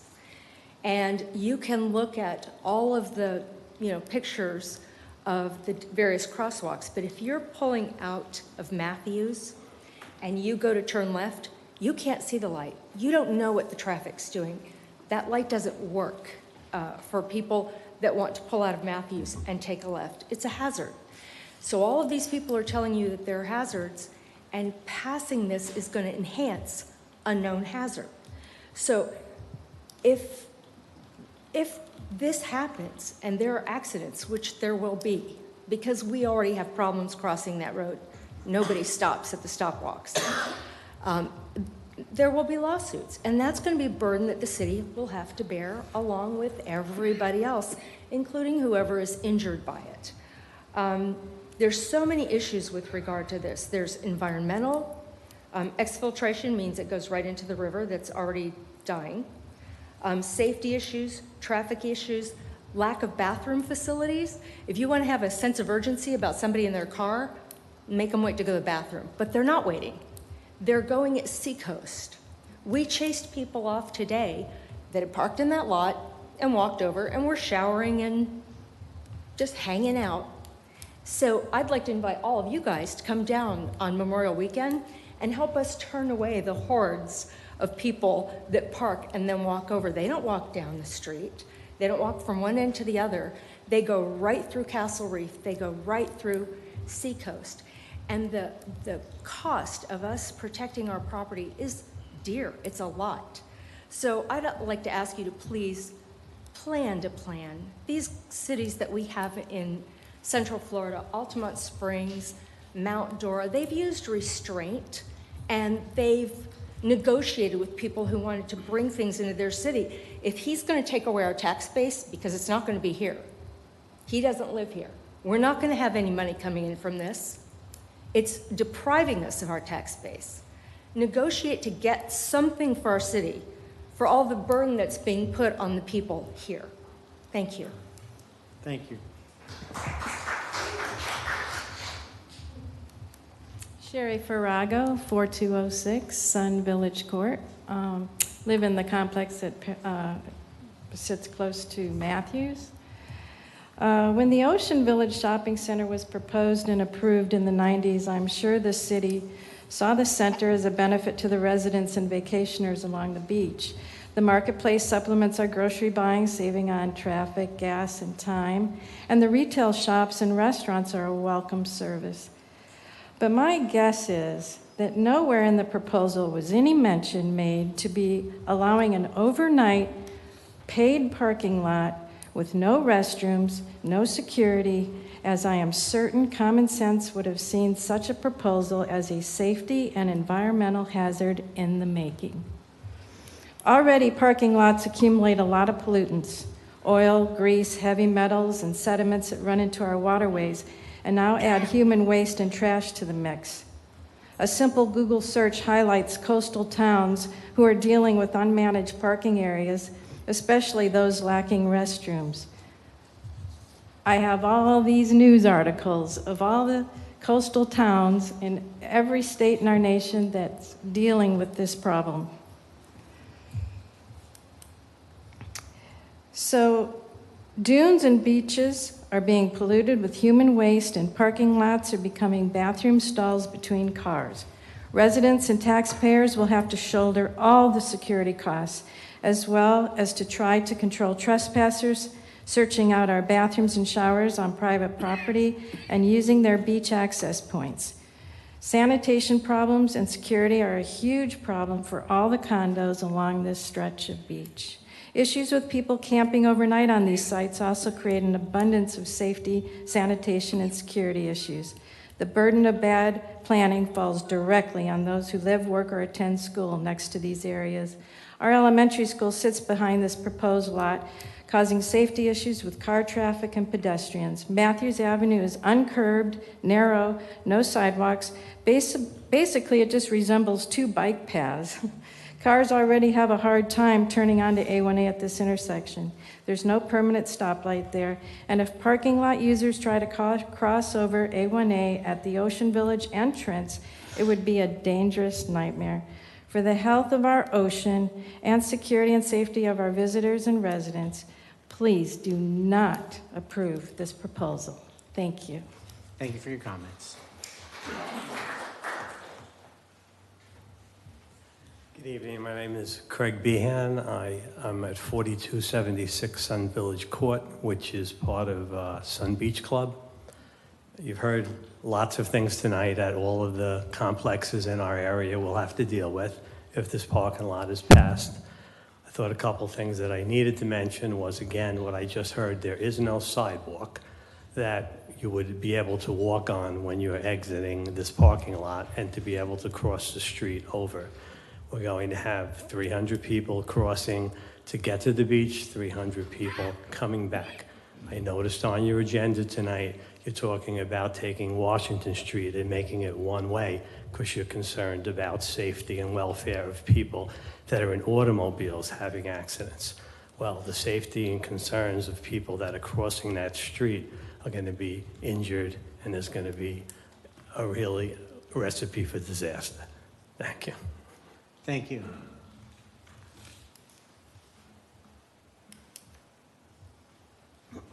Good evening. Conrad Nekrasin, 4155 South Atlantic Avenue, Seacoast Condominiums.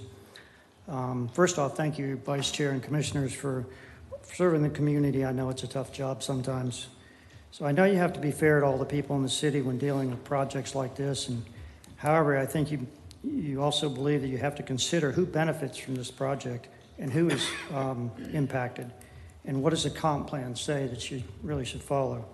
I believe the commission has to put a lot of weight on that. In this case, I believe this project only benefits the owner of the project and has a huge negative impact on the surrounding property owners, and more so. Is there a real need for this project in this area at this time? All the nearby condo property owners have always dealt with trespassers from illegal parking in the area. This project puts a burden on the property owners to have to deal with a huge increase of all the issues that come with the project. The trespassers, the sanitation, the trash, just to name a few. Truly a negative impact. It's said that the condos would benefit by providing more parking for them, and that's not true. The condos have always dealt with their own parking issues forever, since they were built, some in the 70s. So they seem to resolve them all in their own ways as they come up. This project only increases these issues on the condos and puts burden on the condos and the surrounding property owners. What's the city's responsibility? The safety traffic at the crosswalks, the increased traffic on the beach, picking up the trash that's left behind by 110 cars and a whole lot of people. Just as a trash example, this project shows only a couple trash receptacles on the site that's to be emptied by the owner and placed in their dumpsters behind the stores. Our condo has 90 units. We have dumpster service every day for 6 days a week. We have 2 6-yard dumpsters that are all the time full, especially in the summer.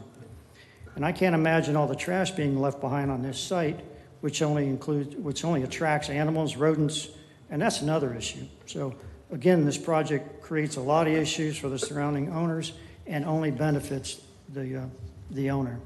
And I'm not sure if the city staff really understood the surrounding property's concerns at the time they recommended approval. But I think at the P&Z meeting, the members of P&Z board listened to the citizens and voted to deny it. To me, the first priority of the commission is to the residents of the area for their safety, for their well-being, and for the quality of life in their homes and in the condos. So please, Vice Mayor, Commissioners, I'd ask you to consider the surrounding residents and their condos and that's negatively impacted, and it'll bring a hardship to them on many levels of this project. So please, vote no on this appeal. Thank you. Thank you for your comments.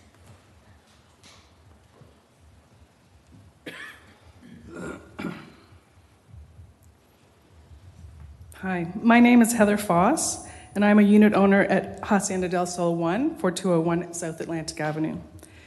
I understand that concerns about pedestrian and vehicular safety, trespassing, garbage, public urination, and yes, defecation have been raised, but also that your focus tonight is to decide essentially whether this parking lot is good planning. All of the city planning documents that I have read indicate no. The city's comprehensive plan, future land use document, and the B2 zoning all support commercial development at this site. But B2 zoning intent states specifically that the frequent needs of residents and to assure that the operation of neighborhood businesses are not detrimental to adjoining residential uses. The 30-plus permitted uses under B2 neighborhood zoning do include parking lots. Mr. Gove mentioned some other ones that they also include as permitted uses. Another one is videotape rental. So it seems to me that the permitted uses under B2 zoning are outdated and need to be updated, whatever your decision is tonight. A paid 110-space, lighted, overnight parking lot on the same commercial lands as 210 free parking spaces of the plaza does not meet the frequent needs and will, in fact, be detrimental to surrounding residential. The Coronado Beach section of the current future land use document speaks specifically about this location. The site has been designated as commercial on the future land use map to further decentralize shopping facilities on the peninsula so that residents and users of the Coronado Beach area will have neighborhood commercial facilities within close reach, not parking lots. The fact is that a parking lot in no way is an intended use or desired use for this specific location. It should not move forward, not because of NIMBYism, but because a parking lot at this location does not follow the city's own comprehensive plan, future land use plans for this specific commercial area, and it does not follow the stated intent of your own B2 zoning. In addition, it does raise serious concerns for pedestrian use of the county beach access where there is no sidewalk and only a demand pedestrian crossing, parking for 20 cars, on an unimproved land on the north side of the county. And I see, if you look at Exhibit F, the second last picture, if you do approve this tonight, please advise how we can work together to best mitigate the many safety concerns raised by others tonight, whether they are on city or county land, because that is part of the problem of connecting the city and county problems, I believe. Thank you for listening to your constituents on this item tonight and for your consideration of the best way forward. Thank you.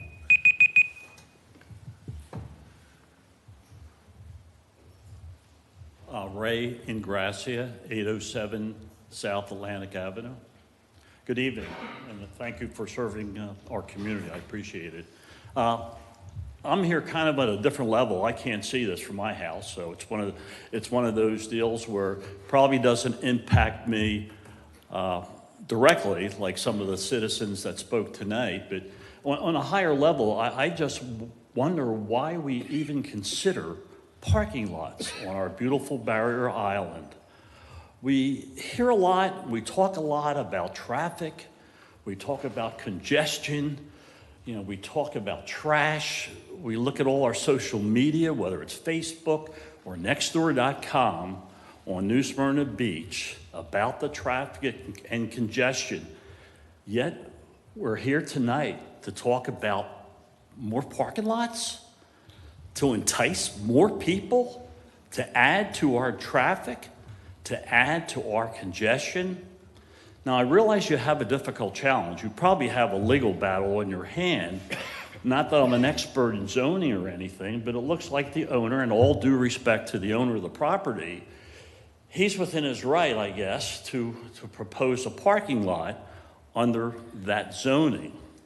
But when I look at the application and I read the application, it gives me a lot of concern, a lot of questions. You know, it talks about doing it for profit.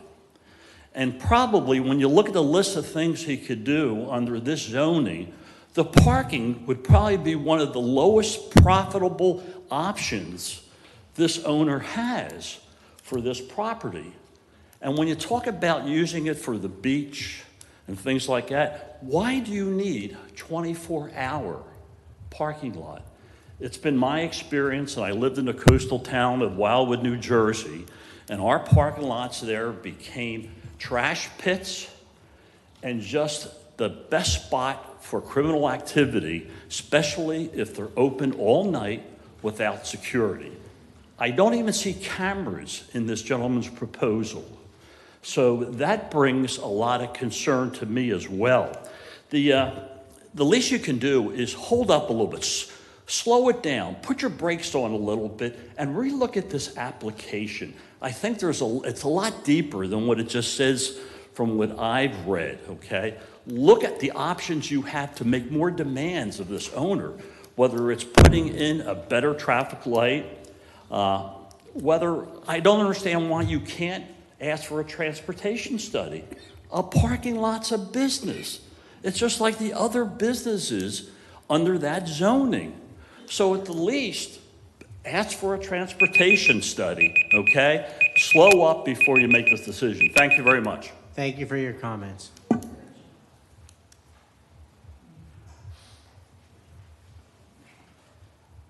Good evening. I'm Bob Hummel, 4175 South Atlantic. And as I sit here and listen to all the folks talk to you and express their views, the one thing I keep repeating in my mind is, how is this benefiting New Smyrna Beach? All I hear so far is we got increased police requirements because you're going to have traffic issues, you got lottery issues, you got criminal issues, you got all kinds of issues that have already been explained. You're going to have increased fire department for the medical services. And I'm not against somebody making a buck. I've been an independent businessman all my life. But if you're going to do a deal, it's got to be good for everybody. And from what I can listen to all these folks talk, it's not. And the other thing I had a real problem with is the presentation was somewhat misleading. A lot of those parking lots that were shown were much smaller than the proposed parking lot, which is in addition to the existing parking lot. As one lady pointed out, there's somewhere around 300-400 parking spots. That's an awful lot of impact on a little community road. All I see is more hassle, more costs for the city, and definitely some safety issues. Thank you. Thank you. Good evening. My name is Dan Burnett. I live at 4155 South Atlantic Avenue, New Smyrna Beach. Just recently purchased a condo a couple of months ago, so we're now pretty much, we love New Smyrna Beach. My wife and I have been coming here for 7 years. We have literally walked every street on the island. And it is such a unique place. It's a treasure. And just listening to the presentation of why they need a parking lot, because it's going to be to the benefit of people coming to New Smyrna Beach. Then also the other thing was very nice pictures of crossings, but I didn't notice any of them that had a 110 slot parking lot attached to them. They were residential. You guys have a parking lot at Heil, I believe it's Heil Avenue. And what I noticed there, the access to the beach, there's no condos. It's all housing. You have a restroom. You have this huge parking lot, and people can go to the beach. I don't know if you get complaints of people, talking about their houses being used for bathrooms or throwing their trash, but it's a little bit different than what these people are experiencing. And it is. It's really going to put a blight on a lot of folks, and you're going to put a lot of... I would recommend, you've got a Ohio Avenue parking lot. Somebody needs to do a study and see if it's totally being utilized. What the heck, if it's not being utilized, then start directing traffic. Put up signs, public parking, 1/2 mile. Do something to advertise it. But if it's not being utilized, then why you want to put another parking lot up? It just doesn't make sense. You guys are smart people, so I leave it to you. Appreciate your time. I wasn't planning on talking, but I really do love New Smyrna Beach. And I hope you guys feel the same way, and that everything you do is for the benefit of the people that want to come here and enjoy what is offered by such a great area. Thanks, guys. Thank you.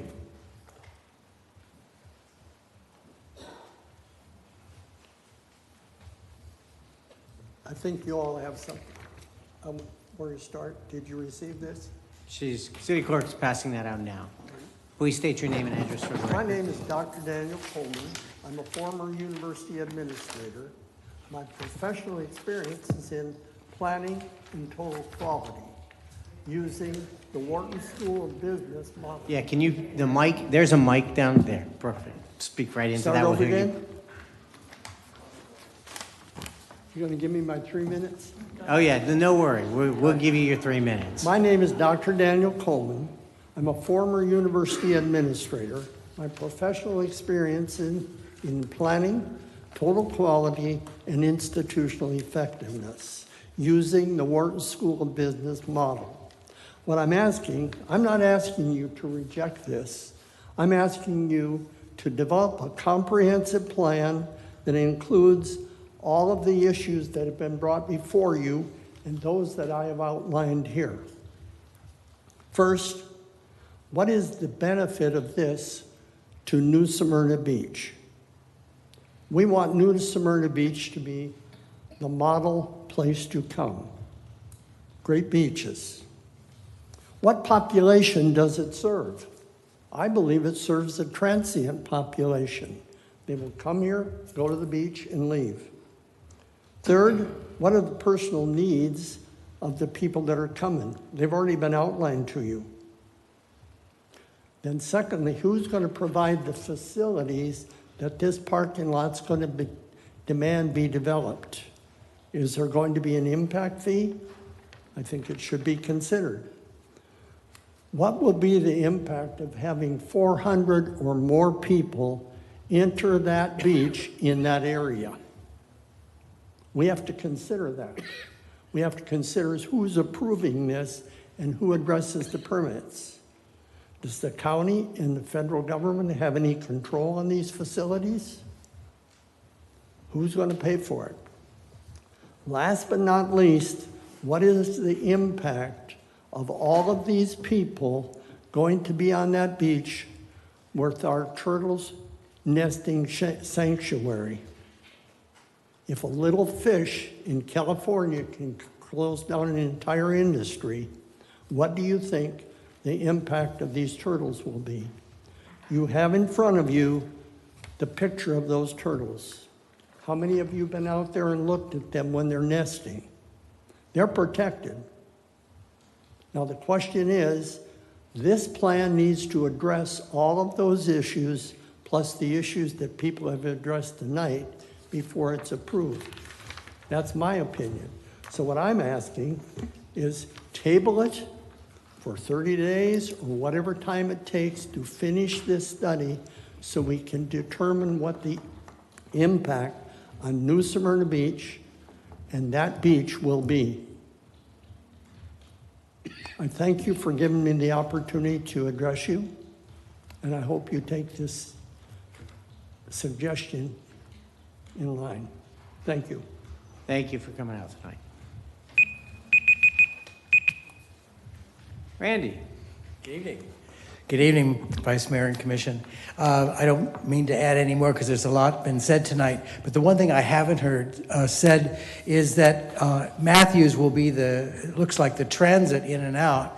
It certainly underlines the need for a major look at the intersection, whether it be a light and crosswalk, but that brings in the county. And it also brings in the Saxon Avenue, which is also county, because a lot of people will choose to come up Saxon to come in the back way. And I think that will create another traffic flow because we're already facing a potential traffic issue around Saxon and 3rd with the new development going on there. So I like the previous speaker about the system. It is a complicated situation, but I think if this goes forward, we really have to look and work with the county about how we handle those two intersections because the traffic's going to also come up Saxon. Thanks you. Okay, ladies and gentlemen, it looks like we have everybody who's come up to speak on this agenda item. So at this time, I'm going to close public participation and I'm going to allow you guys, and the applicants are going to be able to come up and speak at this time. Good evening, Dave Blunt, 1982 State Road 44, Suite 360, New Smyrna Beach, Florida. We actually have had, so, obviously the county has come to the owner and asked about, shared an interest in the property, wanted to develop it as a parking lot. And, we looked at, we do have some trip generation information. As far as PM peak hour trips, a parking lot, 110 spaces, has about 47 PM peak hour trips. A convenience market with gas pumps has about 246 PM peak hour trips. Shopping center has 59 PM peak hour trips, and a supermarket has about 46 PM peak hour trips. Now, the convenience store, shopping center, and supermarket uses are based on a 5,000 square foot building, which would fit on that property with its associated parking. So those are the traffic counts. It's not the worst use as far as traffic for what's allowable in B2. But I think our point is that the trips that are going to be using this parking lot are already here. They're already coming to New Smyrna. They're going to find some place to park. There's a parking lot over on Flagler Avenue that's got no bathrooms. It's the dirt parking lot there across from Third Wave. There are 350 existing parking spaces in the shopping center. Those are for the tenants that run businesses there. We don't want to have a place for people to continue to park illegally when they can park somewhere safely and securely. The owner has discussed with me about the gated system has a security feature associated with that, and he can install some additional security cameras to keep an eye on any nefarious activity in the parking lot. So, like I said, these patrons are already coming to New Smyrna Beach. They're going to find a parking space somewhere. It might be on the side of the road. It might be in a paid parking lot. It might be in a tow-away zone.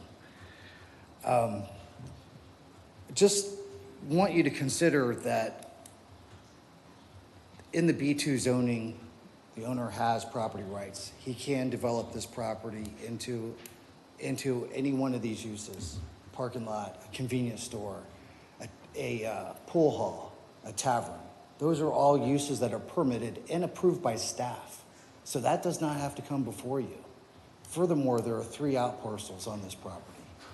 3 out parcels means that we can submit 3 separate parking lot projects, totaling 150 parking spaces, should we desire to do that. Under the current zoning and a current land development code, that's approved by staff. So we don't have to come back through P&C to get an approval for 3 separate projects. So I'd like for you to consider that when you consider our project. Something is going to go in this property. It's been vacant for a long time. It is a business commercial use. and something is going to get developed here. It's not going to stay green forever. I believe you had a few questions about the stormwater plan. Yeah, I'll So- open that up in a minute when you're. Okay, so with the stormwater plan, there is a pop-off. There are two small weirs that are located on each side of the entry drive. And that's just to allow the excess stormwater to pop off and go in the direction that it went in pre-development. So pre-development discharge for that site, it runs off into the parking lot. There's an allowable flow rate and volume that goes into that parking lot. We've matched that. Actually, we have exceeded that requirement. So we are actually withholding more stormwater than what was going there in pre-development. And all that water is percolating back into the ground. We have met the city's land development code, stormwater code. We have exceeded the St. Johns River Water Management District requirements by almost two. 2 times, we're holding at least 2 times the volume that's required by the St. Johns River Water Management District.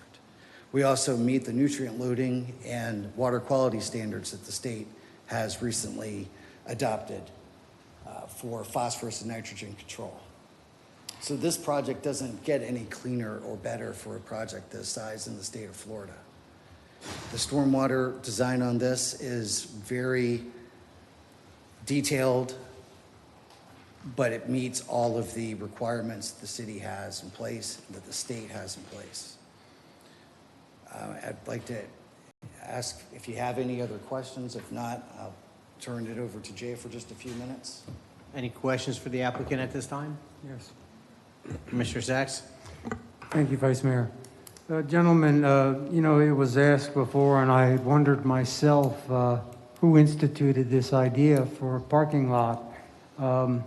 We realized early on that the county was requiring parking for their beach, which was diminishing as we speak. And so they were looking for parking in Volusia County on the beach side, but I presume that parking became very limited and too costly. They said they did not want to buy parking on the west side because of the dangers of pedestrians crossing the road. Probably because the land is cheaper now. But in this case, they can be a silent partner, or they can just be the guys that said to you, hey, would you please do this for us? Because my thought was always, don't turn our barrier island into a parking lot. And that seemed to be the county's wish. Now, I can understand you wanting to profit off of that land. It makes sense in that respect. Some people will say that it's parking all around there. But the parking all around there is dedicated to the homes, the townhomes, the condos that people live in. The parking that you will provide will be transient parking. It's unfortunate. I live maybe 12 blocks from that area, probably more, but not very far, a mile. This project will affect me, as it certainly will the ladies and gentlemen that I had an ex parte with last night on this very subject. I have the same concerns that they do about developing this as a parking lot. Ad nauseum, we could go back and discuss that it's really a negative to the health, safety, and welfare of the residents that live in this region. Who benefits? The owner. Does the city benefit? No. Does the county benefit? Are they going to cost share, or do they derive some of the profit from this? They really just want parking for the beach. If they came to you, that's my assumption, unless they told you something else. So what we end up with is another parking lot where we could have a nicer venue, like some restaurants or stores, other uses that you could do there.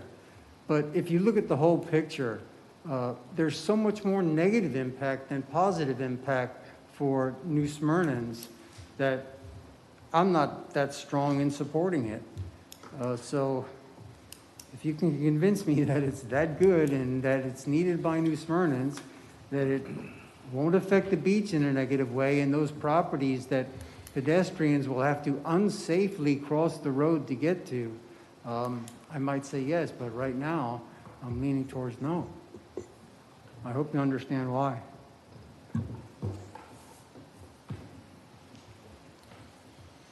Okay, any other, That's all I have. any Thank other you. commission comments? Go ahead, Mr. Hartman. So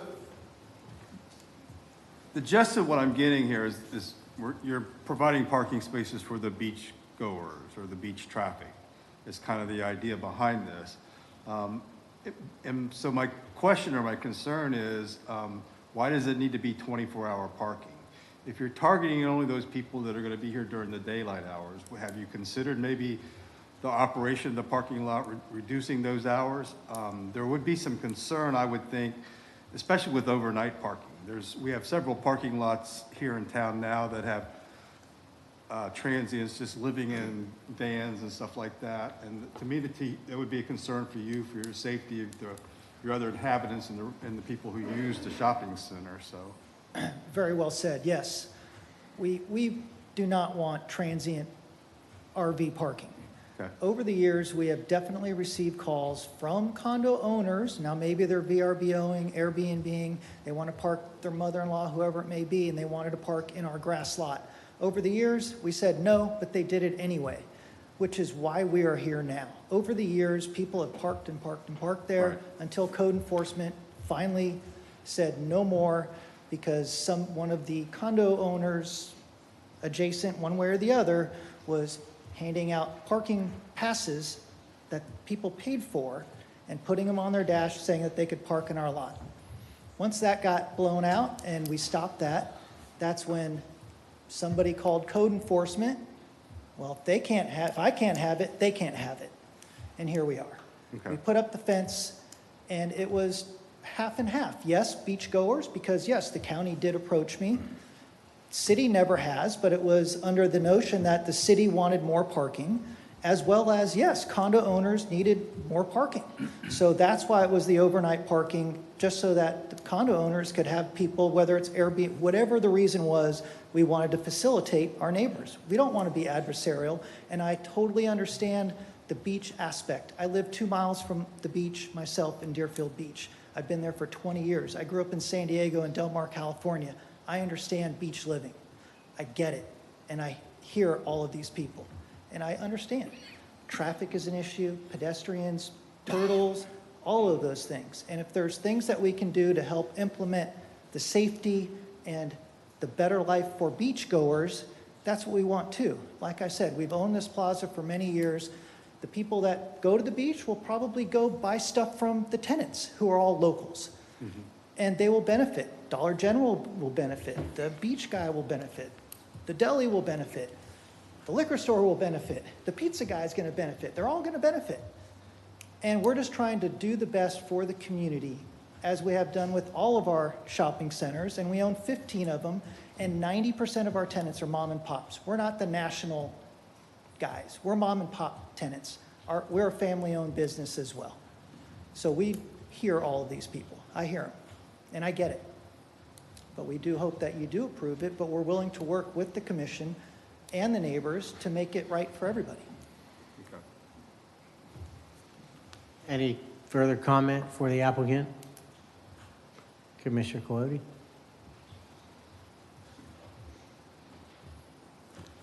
You kind of found a place in the ordinance that doesn't have a lot of restrictions. So you should be allowed to do whatever you want on that piece of property. My question right now is, did you ever consider putting restroom facilities on the site? Only because it wasn't part of the code? No. But it could be a very good thing to do, couldn't it? I would parlay with y'all. Okay, that would relieve one of the biggest concerns that I have. And I get it. I wouldn't want anyone defecating on my piece of property or using my shower. And again, I live on the beach. I grew up on the beach, so I get it. But it would have to be something that we worked out together, and how that is formed, I don't know. But we have sewer, we have water right on the corner of Matthews and University. We'd actually contemplated putting in an ice machine, but the city said no, we didn't want that for other reasons. But in any case, sewer can go down Matthews east if it needed to, or water, or however it worked. If the bathrooms are on, I'm sure that the residents that live directly to the south of the property would not want restrooms right there because that brings up other issues. We have that issue in all of our parks right now. Right. So if the bathroom was maybe towards the east end where the other parking facilities within the city have their restrooms, maybe there's something we can work out. I provide sewer and water, you guys build, I don't know. I'm just talking out loud. But I am totally open for safety, restrooms. I get all that. I get it. Thank you. Okay. Any further questions, Commissioner Colodi? No. Okay, you have further questions for Yes, the applicant? just one more. I don't want to belabor you guys or this situation. The traffic light there is generated by a button that's pressed by a pedestrian, correct? The cars leaving Matthews to go left northbound onto Atlantic, they don't have a dedicated signal. So basically, they wait for a pedestrian to push the button, and they unfortunately conflict with the pedestrians crossing the street. That exact same thing happened just last week on 7th Avenue, and God forbid my wife almost got killed because people were queued up, they were honking at her, they were angry, somebody was honking at them, and so they decided to go and didn't see us. I can foresee the same problem happening here. I don't expect you guys to suffer the cost of improving that traffic light, but that would have to happen, or else you're going to have a constant conflict of cars and pedestrians trying to cross the street at that. Is there any way you can address that? Yeah, my experience with traffic lights and getting an actual warrant approved for a traffic light, it's a process. And you have to show either by an enormous amount of trips requiring that a traffic signal is needed or by a number of accidents. And that's just the way it is. That's the way DOT operates. That's the way the county operates. With that being said, that intersection, you have to look at that stop on Matthews as any other stop sign on A1A. You have to stop. If it's clear, you can go. If cars are stopped in the path, then it's not open for you to go. That means that you have to use judgment on whether it's safe for you to pull out or not.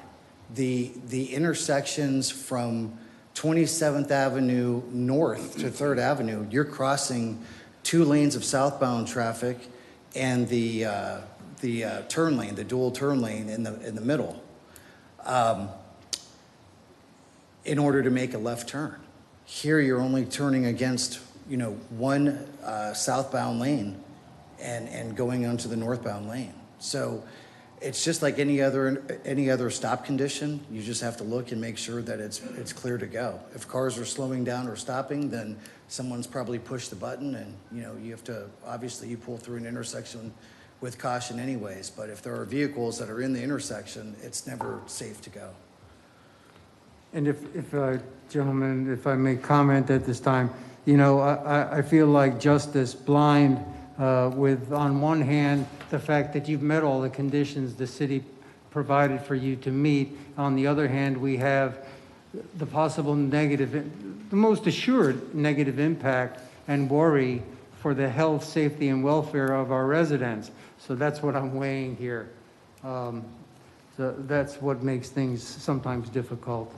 I'm sure you see that. You've probably gotten letters yourself, and I just wonder, do you mind disclosing, does the county have any interest here other than just to ask you, hey, would you like to put in parking? Or do they get a share of the revenue? They wanted to lease the property for an annual lease that our partners and our family just feel that wasn't right for us. And then once we realized that parking was needed, we felt, well, shoot, we'll do it the right way. We're not doing the dirt lot with a few wheel stops and no landscaping, no lighting, no nothing. This is a real deal parking lot built to code the way it is spelled out that we should do. Right. So we felt that it was best that we do it, and might as well, if we're gonna build it, we're gonna maintain it, we're gonna take care of it, just as we do our shopping plaza and all of our other properties. See, to explain to you, our position is we often hear why we should do something. Applicant comes, staff will say they meet conditions, this is why you should do it. We never hear why it shouldn't be done from a peer review, from another expert on the other side. I fear for the people in this area, and not just the conditions that they find on their property as people go through to the beach, but that intersection is so dangerous right now. I would say that if the county wanted to be a partner, they should fix that light. I agree, you know, and the other uses that could be built there would pose the same impact, if not more. That's possible. Thanks. Appreciate it. Okay, any more questions for the applicant at this time? Okay, seeing none, you guys are... Is Shane, yes. Yeah, I'd like You're to gonna say speak a for few the applicant? things. So I'd like to speak up for locals and other residents that aren't represented here. I'm a contractor. We're consulting and contracting the parking lot, and we hear everybody. I would like to tell the commissioners that we all know those are condo hotels, not necessarily condos. They're used for VRBOs. They're used for a lot of rental. Come on, guys. I've Please. lived south of that parking lot for 25 years. I've raised my entire family here. My kids went to school at Coronado. I think I have a little bit to say about our community and what we do inside of it. That area has been used for illegal parking forever. There was, kids would go out there and do donuts. They'd get silly. There would be campers in there. This all spawned because the representation from the condos were actually selling overnight parking passes for $5 and $10. This went on for A couple of years. probably 5 years, right? So that all had to come to an end. That was the representation, the hired people for these condos that were doing this and kind of created the situation. I would also like to bring up the fact that if we're talking about impervious and water control, I agree 100%. David's done an excellent job going above and beyond that for us. But the condos are constantly putting in hardscapes and changing things, and they're all fertilizing their St. Augustine lawns. Let's, state it. That's probably one of the worst situations happening in our lagoon is all the nitrogen. So there's a lot of conversation, a lot of emotion that's come up. We all three here understand it, and we probably are more aligned with them than they would like to know or like to agree to, but we'd like to just ask the commission to approve this because we feel like we've gone above and beyond to do something that's very well nice landscaped. We're not putting in another Starbucks. We're not putting in a Wawa down there. None of that stuff. We're trying to do something that facilitates a problem that already exists. It's existed for over 20 years. From personal experience, I've lived there. Like I said, I raised my family there. I've witnessed and watched it all, and I personally think this is a good idea. I'm not a fan of the growth of New Smyrna, but some of us are still trying to get to the point to where we're retiring and we're still raising our family and running businesses. All the contractors that will be on this job will be from New Smyrna to Edgewater. So at that, I'd like to thank you guys for your time and have a good evening. Okay. I think we're done with the applicants. At this time, does the city commission have any questions for staff? If not, I'd like to entertain a motion. I had a quick one for Jeff.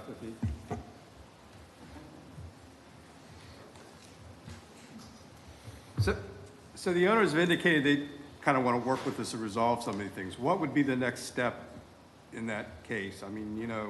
You had these conversations and they, we wanted to change and put additional trash receptacles or some, a shower head or something like that. Is that something would be done at your level then?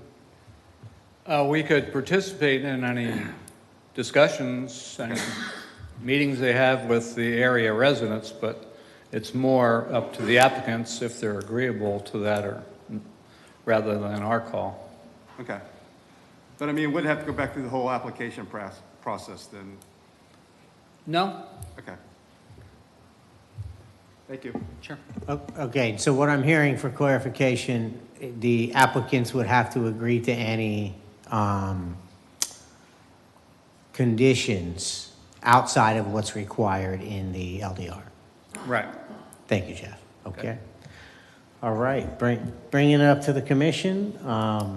Any further discussion or a motion on the item?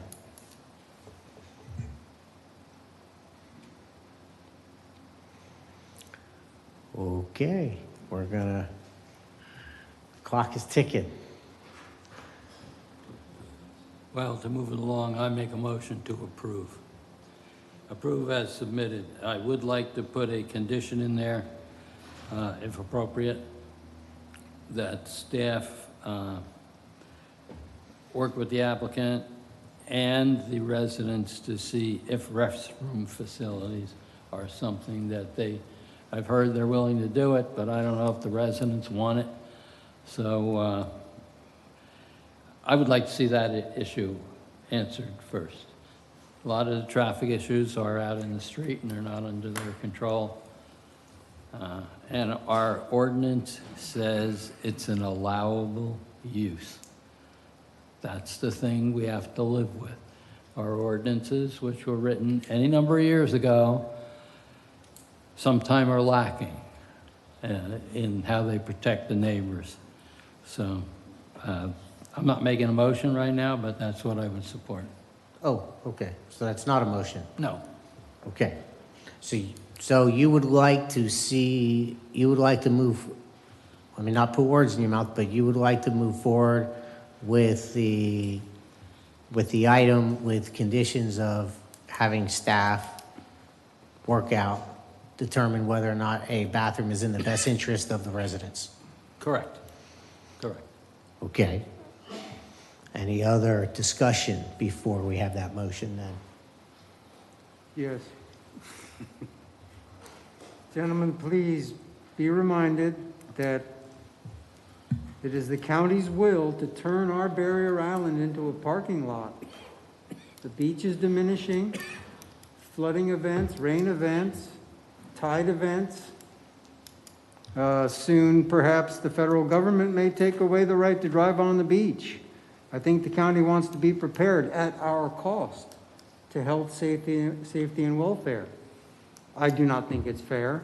I think there's too much negative impact. I live off of Saxon. Mr. Herman brought up a very good point. Much of that traffic won't go down Atlantic, it'll go down Saxon. The southern portion of the barrier island has already exceeded its capacity.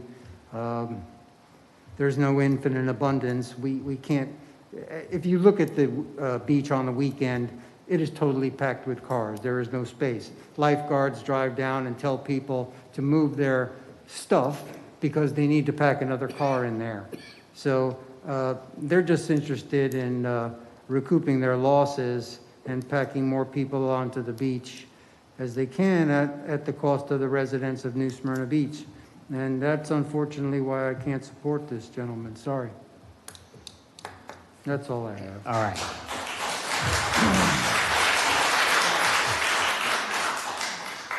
Okay. At this time, I'd like a motion. Motion to approve the appeal for the parking lot.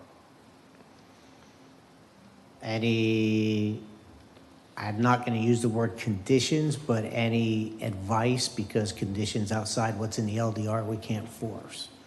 In terms of the bathroom that was brought up by Commissioner Coyote? No, because, I mean, we can't enforce them. I think the owner's heard them. The owner has to live there. He's doing business there. I think, you know, I'll leave that up to him if he wants to contact staff and see if they can resolve some of those other issues. But, you know, it's a permitted use. It's zoned that way. You know, he's met all the requirements. I do think going forward, we certainly need to look at some of those requirements and going forward to resolve these issues. But Commissioner Sachs's comments, they're here anyway. We hear them all the time. You know, you get them on North Beach. They're parking on the right-of-way. They're parking everywhere. At least with this, they'll provide them with a safe parking area to park and maybe get them off some other resident's driveway or out in front of their house. So my motion is to support the appeal. Okay, do I have a second on that motion? I'll second for discussion. Discuss. I've heard, as I said before, I've heard the applicant give some willingness to putting a restroom facility in there. I would like to hear from the pros and cons from the residents. If we don't make any changes, I'll be forced to approve it because it is, it's an allowable use, unfortunately. So my question to the attorney is, if we pass a motion right now, is it a done deal? It would be an approved site plan. And there were some comments about weighing pros and cons. So when the zoning ordinance was adopted, that's when they took into consideration public health, safety, welfare for the uses that they established. So it's a permitted use. You're here on a site plan. The expert evidence before you was that it meets all the criteria. So I would just encourage you to cite any deficiencies any evidence of deficiencies that were presented to you from the experts as a basis of any no vote. Thank you. Unfortunately, I didn't see any deficits that they would have to make up. So basically, we would have to, I have seconded it, we would have to approve it, and if they wanted to put a bathroom in there, then they would have to go back, and would they have to come back here for a revised site plan?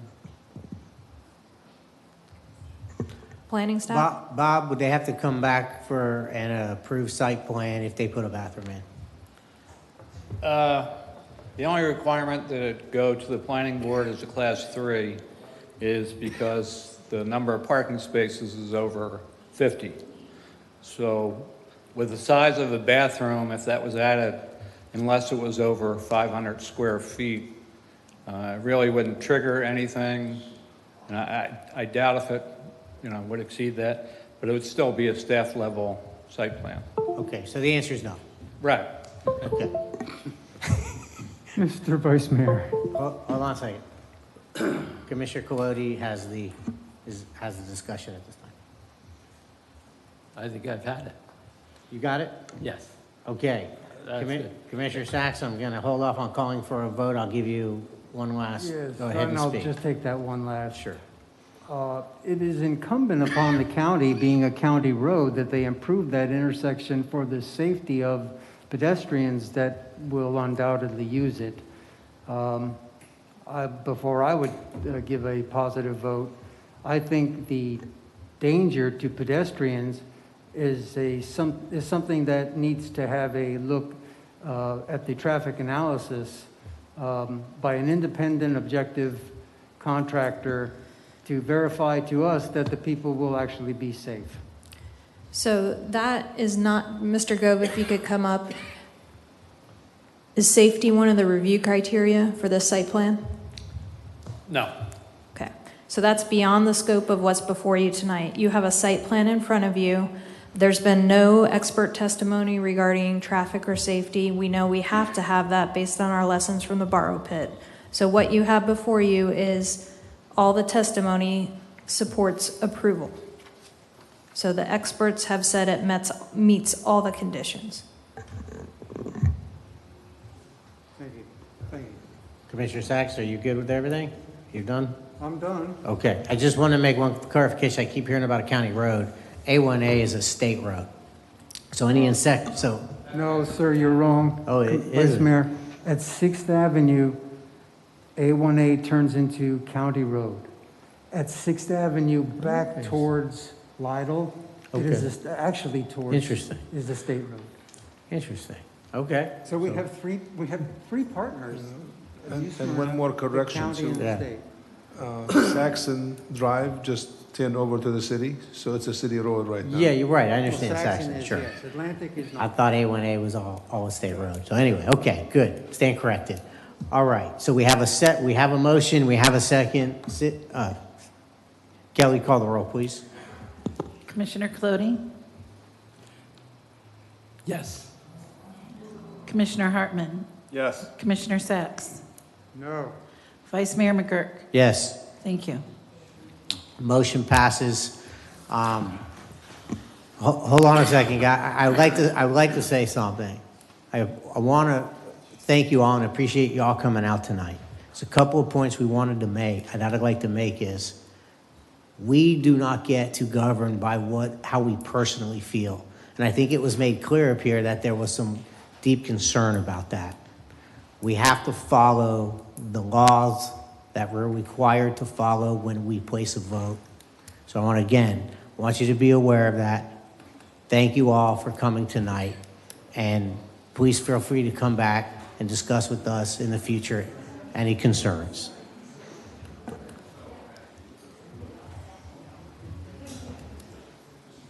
Okay. I'll let the chambers clear for a second and we'll move on.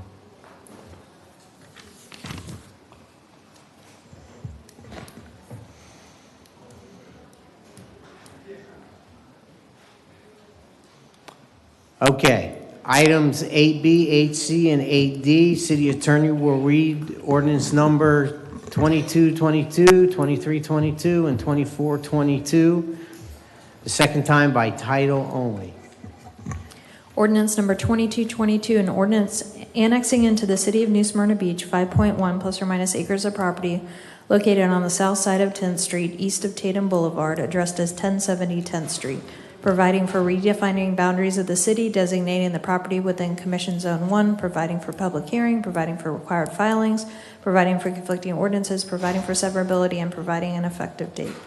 Ordinance number 2322, an ordinance of the city of New Smyrna Beach amending the comprehensive plan, changing the future land use designation of 5.1 plus or minus acres of land located on the south side of 10th Street, east of Tatum Boulevard, addressed as 1070 10th Street, from Volusia County urban low intensity to city medium density residential, providing for amendment of the associated comprehensive plan maps to show the area incorporated into the city, providing for public hearing, providing for conflicting ordinances, and providing an effective date.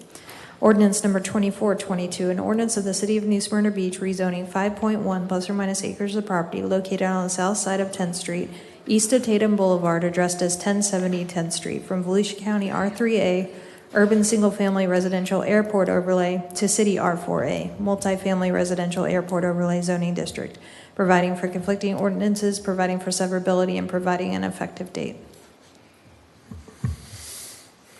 Thank you, Carrie. All right. Mr. Mathan? Yes.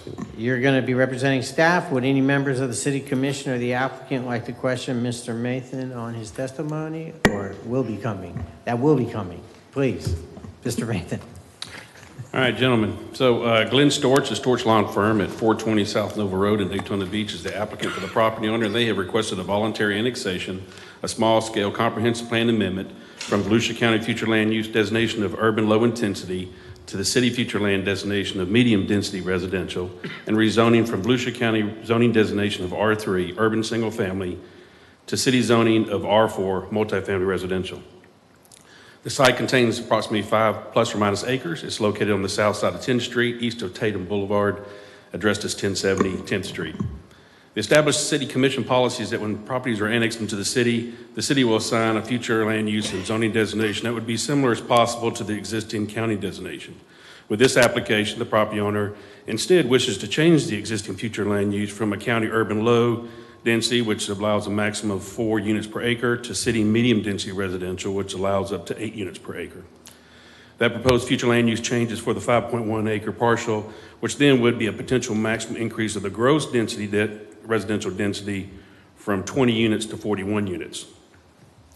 The property owner also wishes to change the current zoning from county R3 urban single family residential to city R4 multifamily residential. Due to these two requests being changes to the existing future land use and zoning, application fees were charged for those rezoning and future land use requests. It should be noted this annexation application is proposed along with a companion application for a comprehensive plan amendment, which will be the next items, for an adjacent 5-acre parcel immediately to the east, with the intent to develop these two sites as one. That CPA application, if approved, would instead significantly reduce the potential maximum residential density within that adjacent 5-acre site from the existing potential of 92 units to instead be a maximum of 42 units, a decrease of around 50 potential units.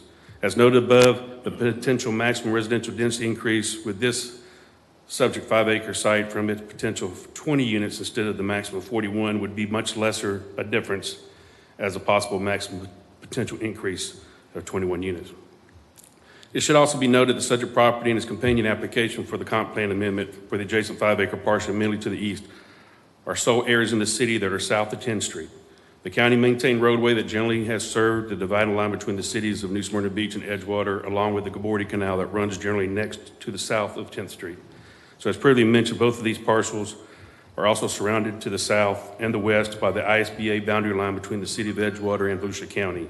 Finally, access to those two companion parcels is only possible by the adjacent county-maintained 10th Street. With that, the Planning and Zoning Board that met on March the 7th voted the regular scheduled meeting on April 4th, the Planning and Zoning Board of 5-1 to give a positive recommendation to the City Commission to approve the requested small-scale comprehensive plan amendment, also the rezoning and the voluntary annexation. Staff also recommends the City Commission approve the requested small-scale comprehensive plan, rezoning, and voluntary annexation application. And so that's a minor part of my staff report, subject to any questions the Commission may have. Okay, any questions for Bob? Yes, Mr. Vice Mayor. Bob, how many dwelling units can be built on those two properties? Well, currently, right now, the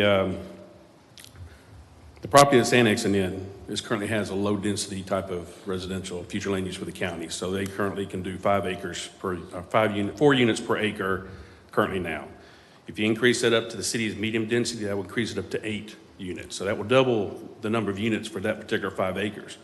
But in the companion application that's after this one, that 5 acres, they're wanting to go from high-density residential down to medium. So they'll go from 18 to 8. So the offset between the two is still going to be a net loss of overall density, because they'll lose 10 units per acre on the next property over.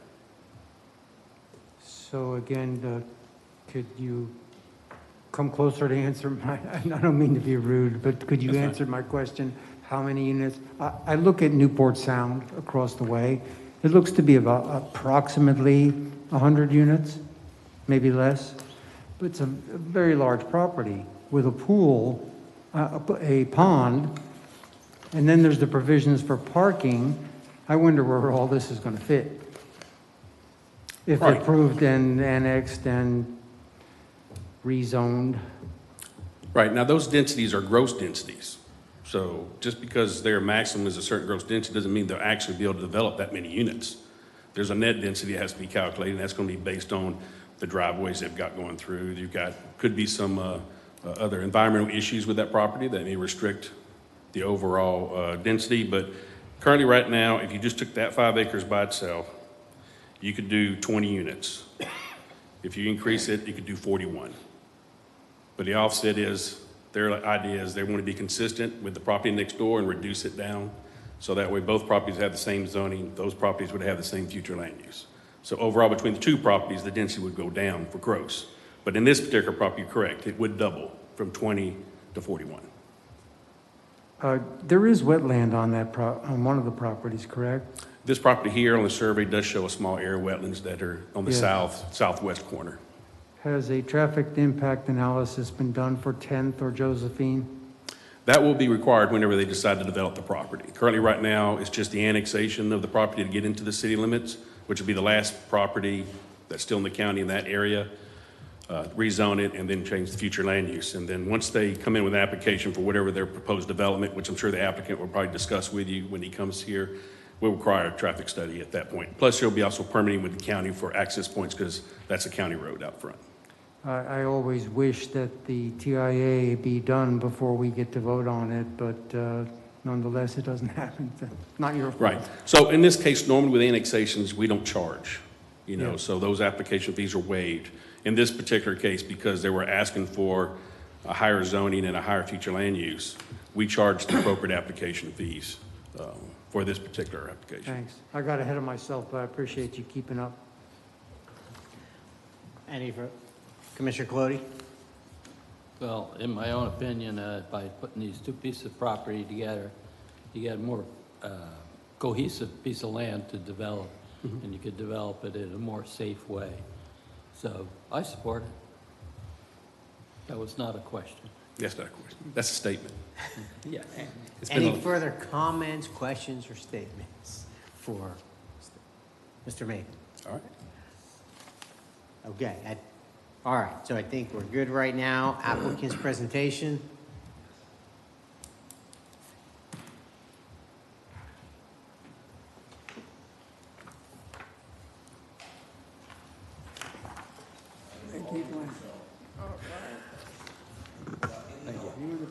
I'll have low expectations if you had to sit there and print these up yourself.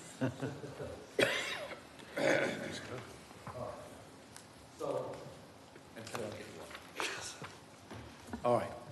For the record, my name is Glenn Storch, the law firm Storch, Storch Law Firm. It's interesting. First of all, I'd like to address some of Commissioner Sachs' questions.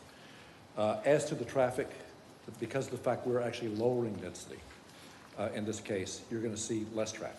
So, and just to give you an idea of how this thing started, I had a client that came in. He had a contract on the first piece, which was the 92 unit site, the high density comp plan site, which he was planning for apartments. He had a contract on the second piece, which is the county. He wanted to look at the idea of rezoning that to apartments also, to high density. I said, I don't think it's appropriate. I think that there's a way of doing this where it's appropriate for things in the area. But because of the fact you've got all these things happening inside of this area, you've got the school, you've got the apartments, you've got single family, et cetera, it seemed like it was a better solution if we were able to look at the idea of mixing those two up, doing something that was appropriate, which in this case is townhouses, not apartments, and then going ahead with the reduction in density for the city piece. So that'll be reduced to approximately 80, and the increase on the other one from 20, whatever it is, to 40. So basically there'll be a total of 80 units on the entire site. And in fact, I have no objection to placing a line item on the comp plan amendments to reflect that there will be no more than 80 units on both sites. Because both sites should be developed together. Just as Commissioner Colati has indicated, you can do a much safer, better development if you have both sites together. So let's go ahead and let's walk through this. All right, so again, we have one site that's approximately 5 acres in the city, R4 zoning, we're not changing that zoning, potential for 92 units. And yes, you could probably do all those 92 units on the site because you can do 3 stories on this. You would not have the ability to do some amenities that you would typically do like in Newport because it's a small site, but you would have, you could easily have probably 92 units on that site.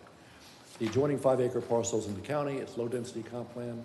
It's next to a borrow pit, but it's R3 zoning, that's a potential for 20 units. It's across the school, it's across the apartments, the high school, it's across the apartments. It's near the industrial area. I mean, it's a mishmash over there. It's the Daytona State. So these are the 2 sites together. And as you can see, right across it is the parking lot for the school. Right across from it's the stormwater. But that's what you've got at this point. Next, please. And we just talked about that. Next, please. So the idea was simply combine the parcels. Combine the parcels. And by the way, I should point out that when we looked at this with the county had no problem with the idea of doing what we're doing. You know, increasing one side and decreasing the other. Speak into the mic, I'm having trouble hearing you. Sorry. Thank you. How's that? They had no problem with doing what we were talking about doing. And in fact, they were going to go forward with this. But they said, if you're going to develop this in the city, if you're going to do your site plan or your subdivision in the city, this really should be a city project. And so they were okay with the idea of annexing this and going along with these ideas. So again, this reduces the potential density from 112 units to 80 units. Again, I have no problem with putting a provision in, a line item in the comp plan that there's no more than 80 units on those sites. Next, please. One of the things that's important is that there is city water and sewer available to the site. So that's a much better process. And in fact, if you'll notice, this is the last site that is in the city water and service area. So it's just in that city water and service area. It should be serviced by the city. It should be urban. Next, please. It is very consistent planning. I mean, the townhouses to me is always appropriate as sort of a phased use. You have apartments, you have townhouses, you have single family, you have school, you have the middle school, you have the industrial sites, you have Daytona State. I mean, it just seemed to make sense in this particular area. So from the planning standpoint, it made a lot of sense, plus all the things that are available surrounding this to help service the residents of the townhouses. We have some plans, a site plan for the townhouse that does fit. It works out very well. It was important because of the fact this is straight zoning, not a PUD. It was important to the staff that we not present site plans because the site plans will simply have to meet all the land development codes. We have not asked for any waivers. We haven't asked for any variances. They'll have to meet the land development codes, but the site plan does fit for the townhouses. It would allow us to do, it looks like an actual subdivision of the townhouses to allow for individual sales, or we can use them as condos. We'd prefer to do the individual sales. I think people would prefer to buy them. So they're not looking at this as rentals. It's 2 stories instead of 3 stories. And that's the other thing that's nice. These townhouses are going to be 2 stories. Apartments can be 3 stories in your current R4 zoning. So from that standpoint, that was the intent. That's where we are right now. We have a really, someone who's really very interested in doing this the right way. And they've listened to me, which I always appreciate. Doesn't happen very often, but occasionally it does. And so in this particular case, we have lower density, better planning, we have a staff recommendation of approval, and we have a planning board recommendation of approval. So I've done my best. If there's any questions, let me know and see if we can work them out. Okay, any questions for the applicant? Quick question. 80 units, you're willing to cap it at 80 units? Yes. Okay. And what we can do is we can plan amendments. Now, you're able to do more, but that doesn't mean the site with the specific development restrictions or, you know, the tightness, doesn't mean you're going to get more. No, it does not. So is the 80 units the maximum of what you can put on that? Yes. Okay. It'll be a cap. Okay. So just like we did with the townhouses. Well, that's going to go without saying that. Yeah. The 80 units is the 80 units. We don't need to have anything specific put on there because that's already what's going to be. As long as it's a maximum cap for the 2 parcels on that line item, I think we're fine. Right. I mean, but what I'm saying is you're simply offering us what is already the maximum. No, I'm sorry. The maximum right now is 112. But that's not realistic because the property is probably not going to allow you to, it's going to have some constraints. Yeah, it's interesting you say that. You know, again, it depends on what the restraints might be. On the one, in the city right now, you have 18 units per acre. You have an R4 zoning. You don't need to change the zoning. It allows for apartments. It allows for 3-story apartments. You could probably put very close to what we're talking about on that site, with that site. And the difference between an apartment and a townhouse is simply a legal description. It's not a, Well, apartments are typically built, you know, like I say, in 3 stories. You have an apartment, 1 unit, several units on 1 floor, several units on the next floor, several units on the next floor. But the apartments are typically individual units within a single building, okay? Townhouses, typically, if I remember correctly, under your ordinances, you can only have so much length on your townhouses. You probably can only have 4 to 6 units in each townhouse itself. The townhouses that we're talking about, although this is not a PUD, the townhouses we're talking about would have no more than 2 stories. Each townhouse would have 2 stories, each unit. So you'd have a walk-in and then you'd have an upstairs. Right. but apartments don't typically have more than one floor. Okay. And apartments are designed for rentals, I mean, let's face it. That's what apartments are designed for. Okay. Any questions? Oh. City manager, do you have a question? If the commission is finished, I just want to ask him a question. Commissioner Sacks? Yes, thank you, Vice Mayor. Glenn, it's still kind of troubling to look at this parcel and imagine 80 some odd units with parking, with the proper width of streets for fire to get down to. You sure you can get 80 some odd units on that? Yeah, I mean, again, we've had our initial site plan reviews with our engineers. First of all, it's no more than 80. So it's a maximum of 80. We believe we can get 80 on there. If we can't, we can't. We have to meet the land development code. It's that simple. So if we can meet it, great. We'll get up to it, but we can not go anything beyond 80. You know, there's a traffic light proposed for the entrance to the high school. Would you be using that traffic light for your egress and ingress as well? You know, I think that's, if there is, and I didn't know that, I think that's something that we need to look at when we're going through our site plan review. Because we're going to have to go through a site plan review and subdivision review, or whichever way we go. And that will be something that the staff will be looking at. Staff will probably encourage us to utilize that signal. Glenn, can you assuage my concerns about the fact that that neighborhood frequently floods? You'll notice there are some very old borrow pits there. The Gabordi Canal, which in some areas you can't even tell there's the historic Gabordi Canal there, it looks like it lies very close to the property. I'm concerned about stormwater runoff from this property that you propose. Yeah, I can understand that. As it is right now, the designs that we've seen do in fact incorporate sufficient stormwater to retain at least 125% of the stormwater generated on the site itself. So that's more than, I mean, right now you'll have more stormwater going off-site than you will have after you construct. But that'll be St. John's, and again, staff will review that to make sure that there's not that issue. If the issue is going into the Gabordi Canal, and if the issue is that Gabordi Canal then goes into the lagoon, we will look at that and deal with that issue as we're going through the process. Thanks. I think that's important. I'm glad.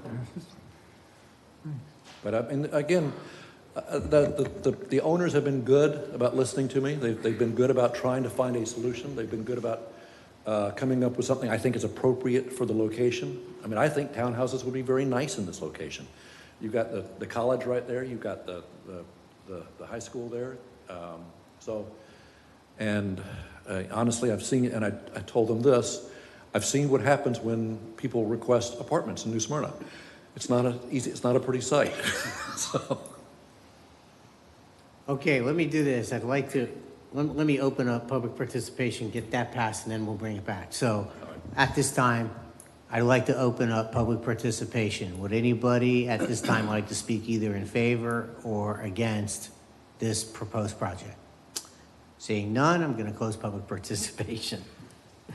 Okay.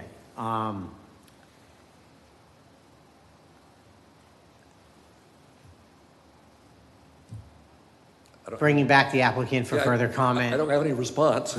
Yeah, right. Okay. Commissioner Colodi. Oh, wait, hold on. Commissioner Colodi, 1 second. City Manager, I know you wanted to say something. I was going to bring up the traffic light issue. We had a discussion with the Volusia County School Board as well as Volusia County to participate in that traffic light. And I think it would be appropriate because it looks like your property is right there where the traffic light is proposed. Mm-hmm. I think it would be probably wise for the applicant to use the 1/3 of this that the city was going to pay for that, the applicant to pay for that, so which is about $100,000. Yeah, I suspect that based on getting a use permit, there will be a prop share request. So we will talk about that, but I think that makes some sense. If that access is via the traffic signal, and if there's a need for traffic signal, then I suspect that's what will happen. Okay. Perfect. Thank you. But thank you for sharing that. I didn't even know that was coming up. Sorry, I Commissioner. think that makes the property even more valuable. Sorry, Commissioner Colodi. Go ahead, please. Well, I'll make a motion to approve with the condition that the MDA has a limit of 80 units in it. For both parcels together. Combined. Yeah. Yes, that's fine. I listened to your testimony very carefully. Glad to see you're getting into zoning. Well, that's it. Okay. I make that motion. Okay, is there a second on the motion? I will have to read the fourth ordinance the motion was for both of them? Yes. Okay. Okay, go ahead and do that.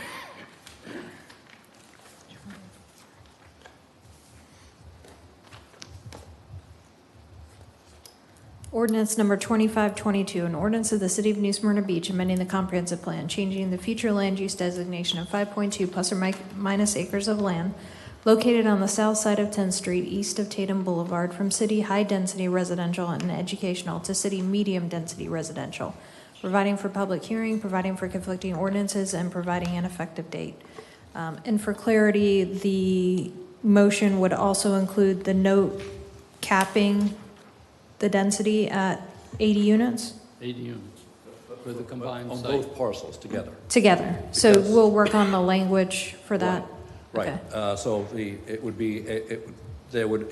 indicate, since there's a comp plan amendment for two of these, each comp plan amendment would also have a line item saying that in combination with lot blank. Or we could use the lot right. That they would be total 80. Because what I intend to do is move the units around so it's better for everything. So you're not cramming them in one side, 40 on one side and 40 on the other. That way we'll have sufficient room for stormwater as well. Okay, hold on, let me get some, hold on, City Attorney, let me get some clarification. So I think the way we need to take it is have four separate motions. For 22, 23, 24, and 25. So start with 22, that would be annexing it in. Right, okay, so, perfect. All right, let me first have a motion on ordinance number 2222. I'll make that motion to approve. Second. Kelly, call the roll. Commissioner Hartman? Yes. Vice Mayor McGurk? Yes. Commissioner Sacks? No. Commissioner Coloni? Yes. Thank you. Okay, is there a motion on 2322? Motion to approve ordinance 2322. Second. Kelly, call the roll.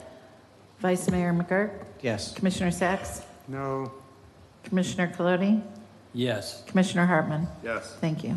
Okay, both 22 and 23, ordinance numbers 22, 22, 23, 22 have passed. Now, do I have a motion for ordinance number 24, 22? Make a motion to approve ordinance number 24-22. Second. Kelly, call the roll. Commissioner Sacks? No, sorry. Commissioner Coloni? Yes. Commissioner Hartman? Yes. Vice Mayor McGurk? Yes. Thank you. Okay, 25, 22 now, is this the one where, Well, that, you'll lump it in with 23, and we'll add the note to cap the density for both lot numbers combined at 80 units. for 20, oh, So moved? no. Second. She's got it. Hold on. Okay, this motion is for, A motion to approve ordinance number 2522 with a cap on the number of units for 80 on the combination of lot number, we'll fill in the blank later, and lot number, fill in the blank later, that we know pertain to 22 and 25. okay, we're comfortable with that, and there's a second? Second. Or first. Kelly, call the roll. Commissioner Coloni? Yes. Commissioner Hartman? Yes. Vice Mayor McGurk? Yes. Commissioner Sacks? Sorry, it's too dense, no. Thank you. Okay, so we have now covered 8E, correct? Or do we need to hear 8E separately? Nope, we're done with that. Okay. All right, moving on to ordinance's first reading, 9A. City Attorney will read in ordinance number 2622, first time by title only. The second reading and public hearing is scheduled for June 14, 2022. Ordinance number 2622, an ordinance of the City of New Smyrna Beach granting a non-exclusive franchise to F4 Disposal Corp. to provide construction and demolition debris removal services within the City of New Smyrna Beach, outlining franchisees' duties, providing terms and conditions under which such franchise shall operate, providing for severability, providing for conflicting ordinances, and providing an effective date. Thank you, City Attorney. Moving on to boards and commissions. We have the Builders Trade Board up. We're considering the appointment of one person, which is Robert Werner. City Clerk, do you have anything to report on this? Yes, it should be noted, we had one application. We're looking for one regular member, 2 alternates. It should be noted that Mr. Werner is a current member of the Turnbull Creek Land Preservation Committee. However, that meeting body serves in an advisory capacity and would allow Mr. Werner to serve on both if considered for appointment. Additionally, he does meet the criteria as a regular member of the Building Trades Examining Board, as he's a Florida certified building contractor. Thank you, Kelly. You're welcome. Is there a motion to appoint Robert Werner? I'll make that motion. Second. Okay, Kelly, call the roll. Commissioner Hartman? Yes. Vice Mayor McGurk? Yes. Commissioner Sacks? Yes. Commissioner Colodi? Yes. Thank you. Welcome, Mr. Werner. You have a unanimous approval. Okay. Personnel Board, consider the appointment of 2 citizens to serve 3-year terms expiring May 1st, 2025. City Clerk, your report. Sure, we had 2 vacancies remaining. It's a 5-person board. We filled 3 in the past few months. It should be noted Mr. Moran was a current member of the EDAB, which is currently recommended to be sunset. I reached out to all of those members. This was one in particular that replied to me expressing interest to serve on this board.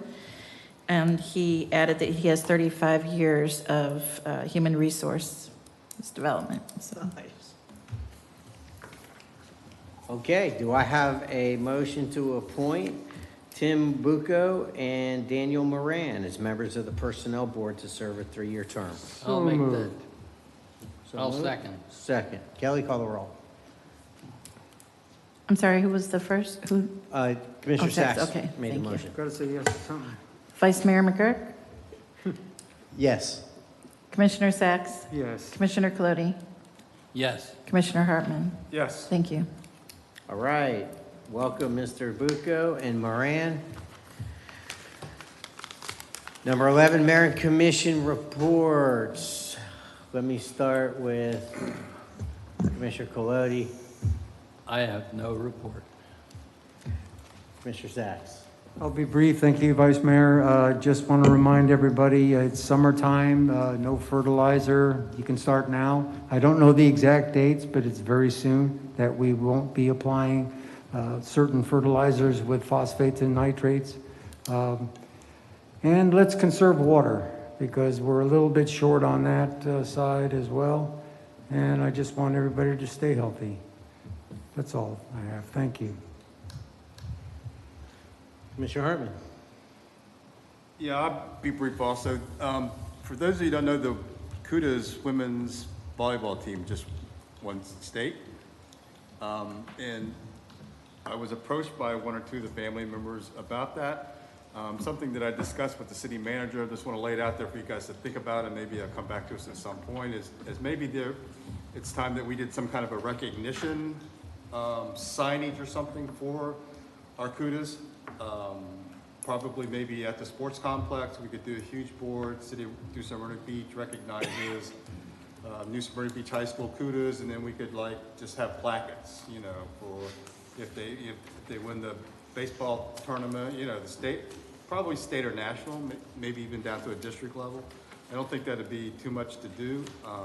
It would give a chance to recognize both our high school kids, who are currently playing here, living here, some of them practice there, and then also it would be an opportunity to showcase that for residents or visitors who show up for tournaments and stuff like at the sports complex. So I just think it'd be a nice recognition for all that our kudos are doing, in the sports field and give us a chance. I think the track team recently won also state champions or certainly district. So we could go back and address some of that. I'm not looking for something big and flashy, but something plain and simple. Maybe, at some point in time, we could come up with some ideas, kick it down the road, and give us a way to recognize them. We do the show dolls along the U.S. highway, so I think kids would appreciate it an awful lot. That's all I have.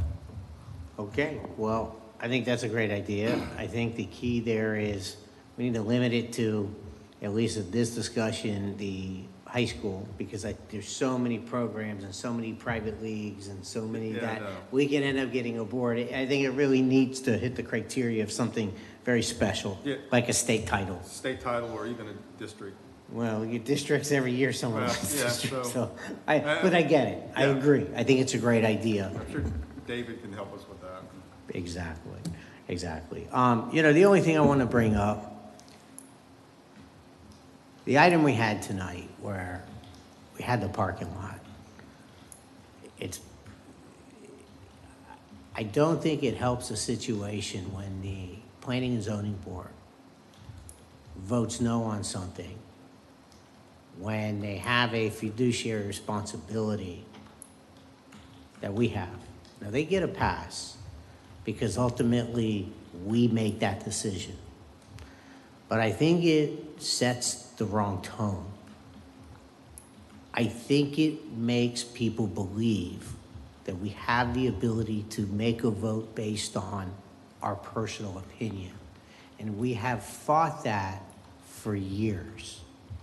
We have tried to educate the people that we don't sit up here as dictators telling people what they can and can't have. We are followed by and governed by the rule of law.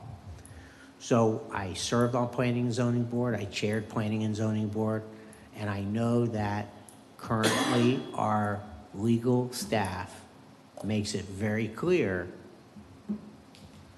that the current situation they're in. So I just want to say that while I deeply appreciate they're willing to serve on a city board, it is a different kind of board than any typical average city board. And I would certainly like them to put a little more consideration into the fiduciary responsibility of the role, especially when they acknowledge, well, at least I've heard some acknowledged that they believed they had a legal obligation to vote a certain way and voted no.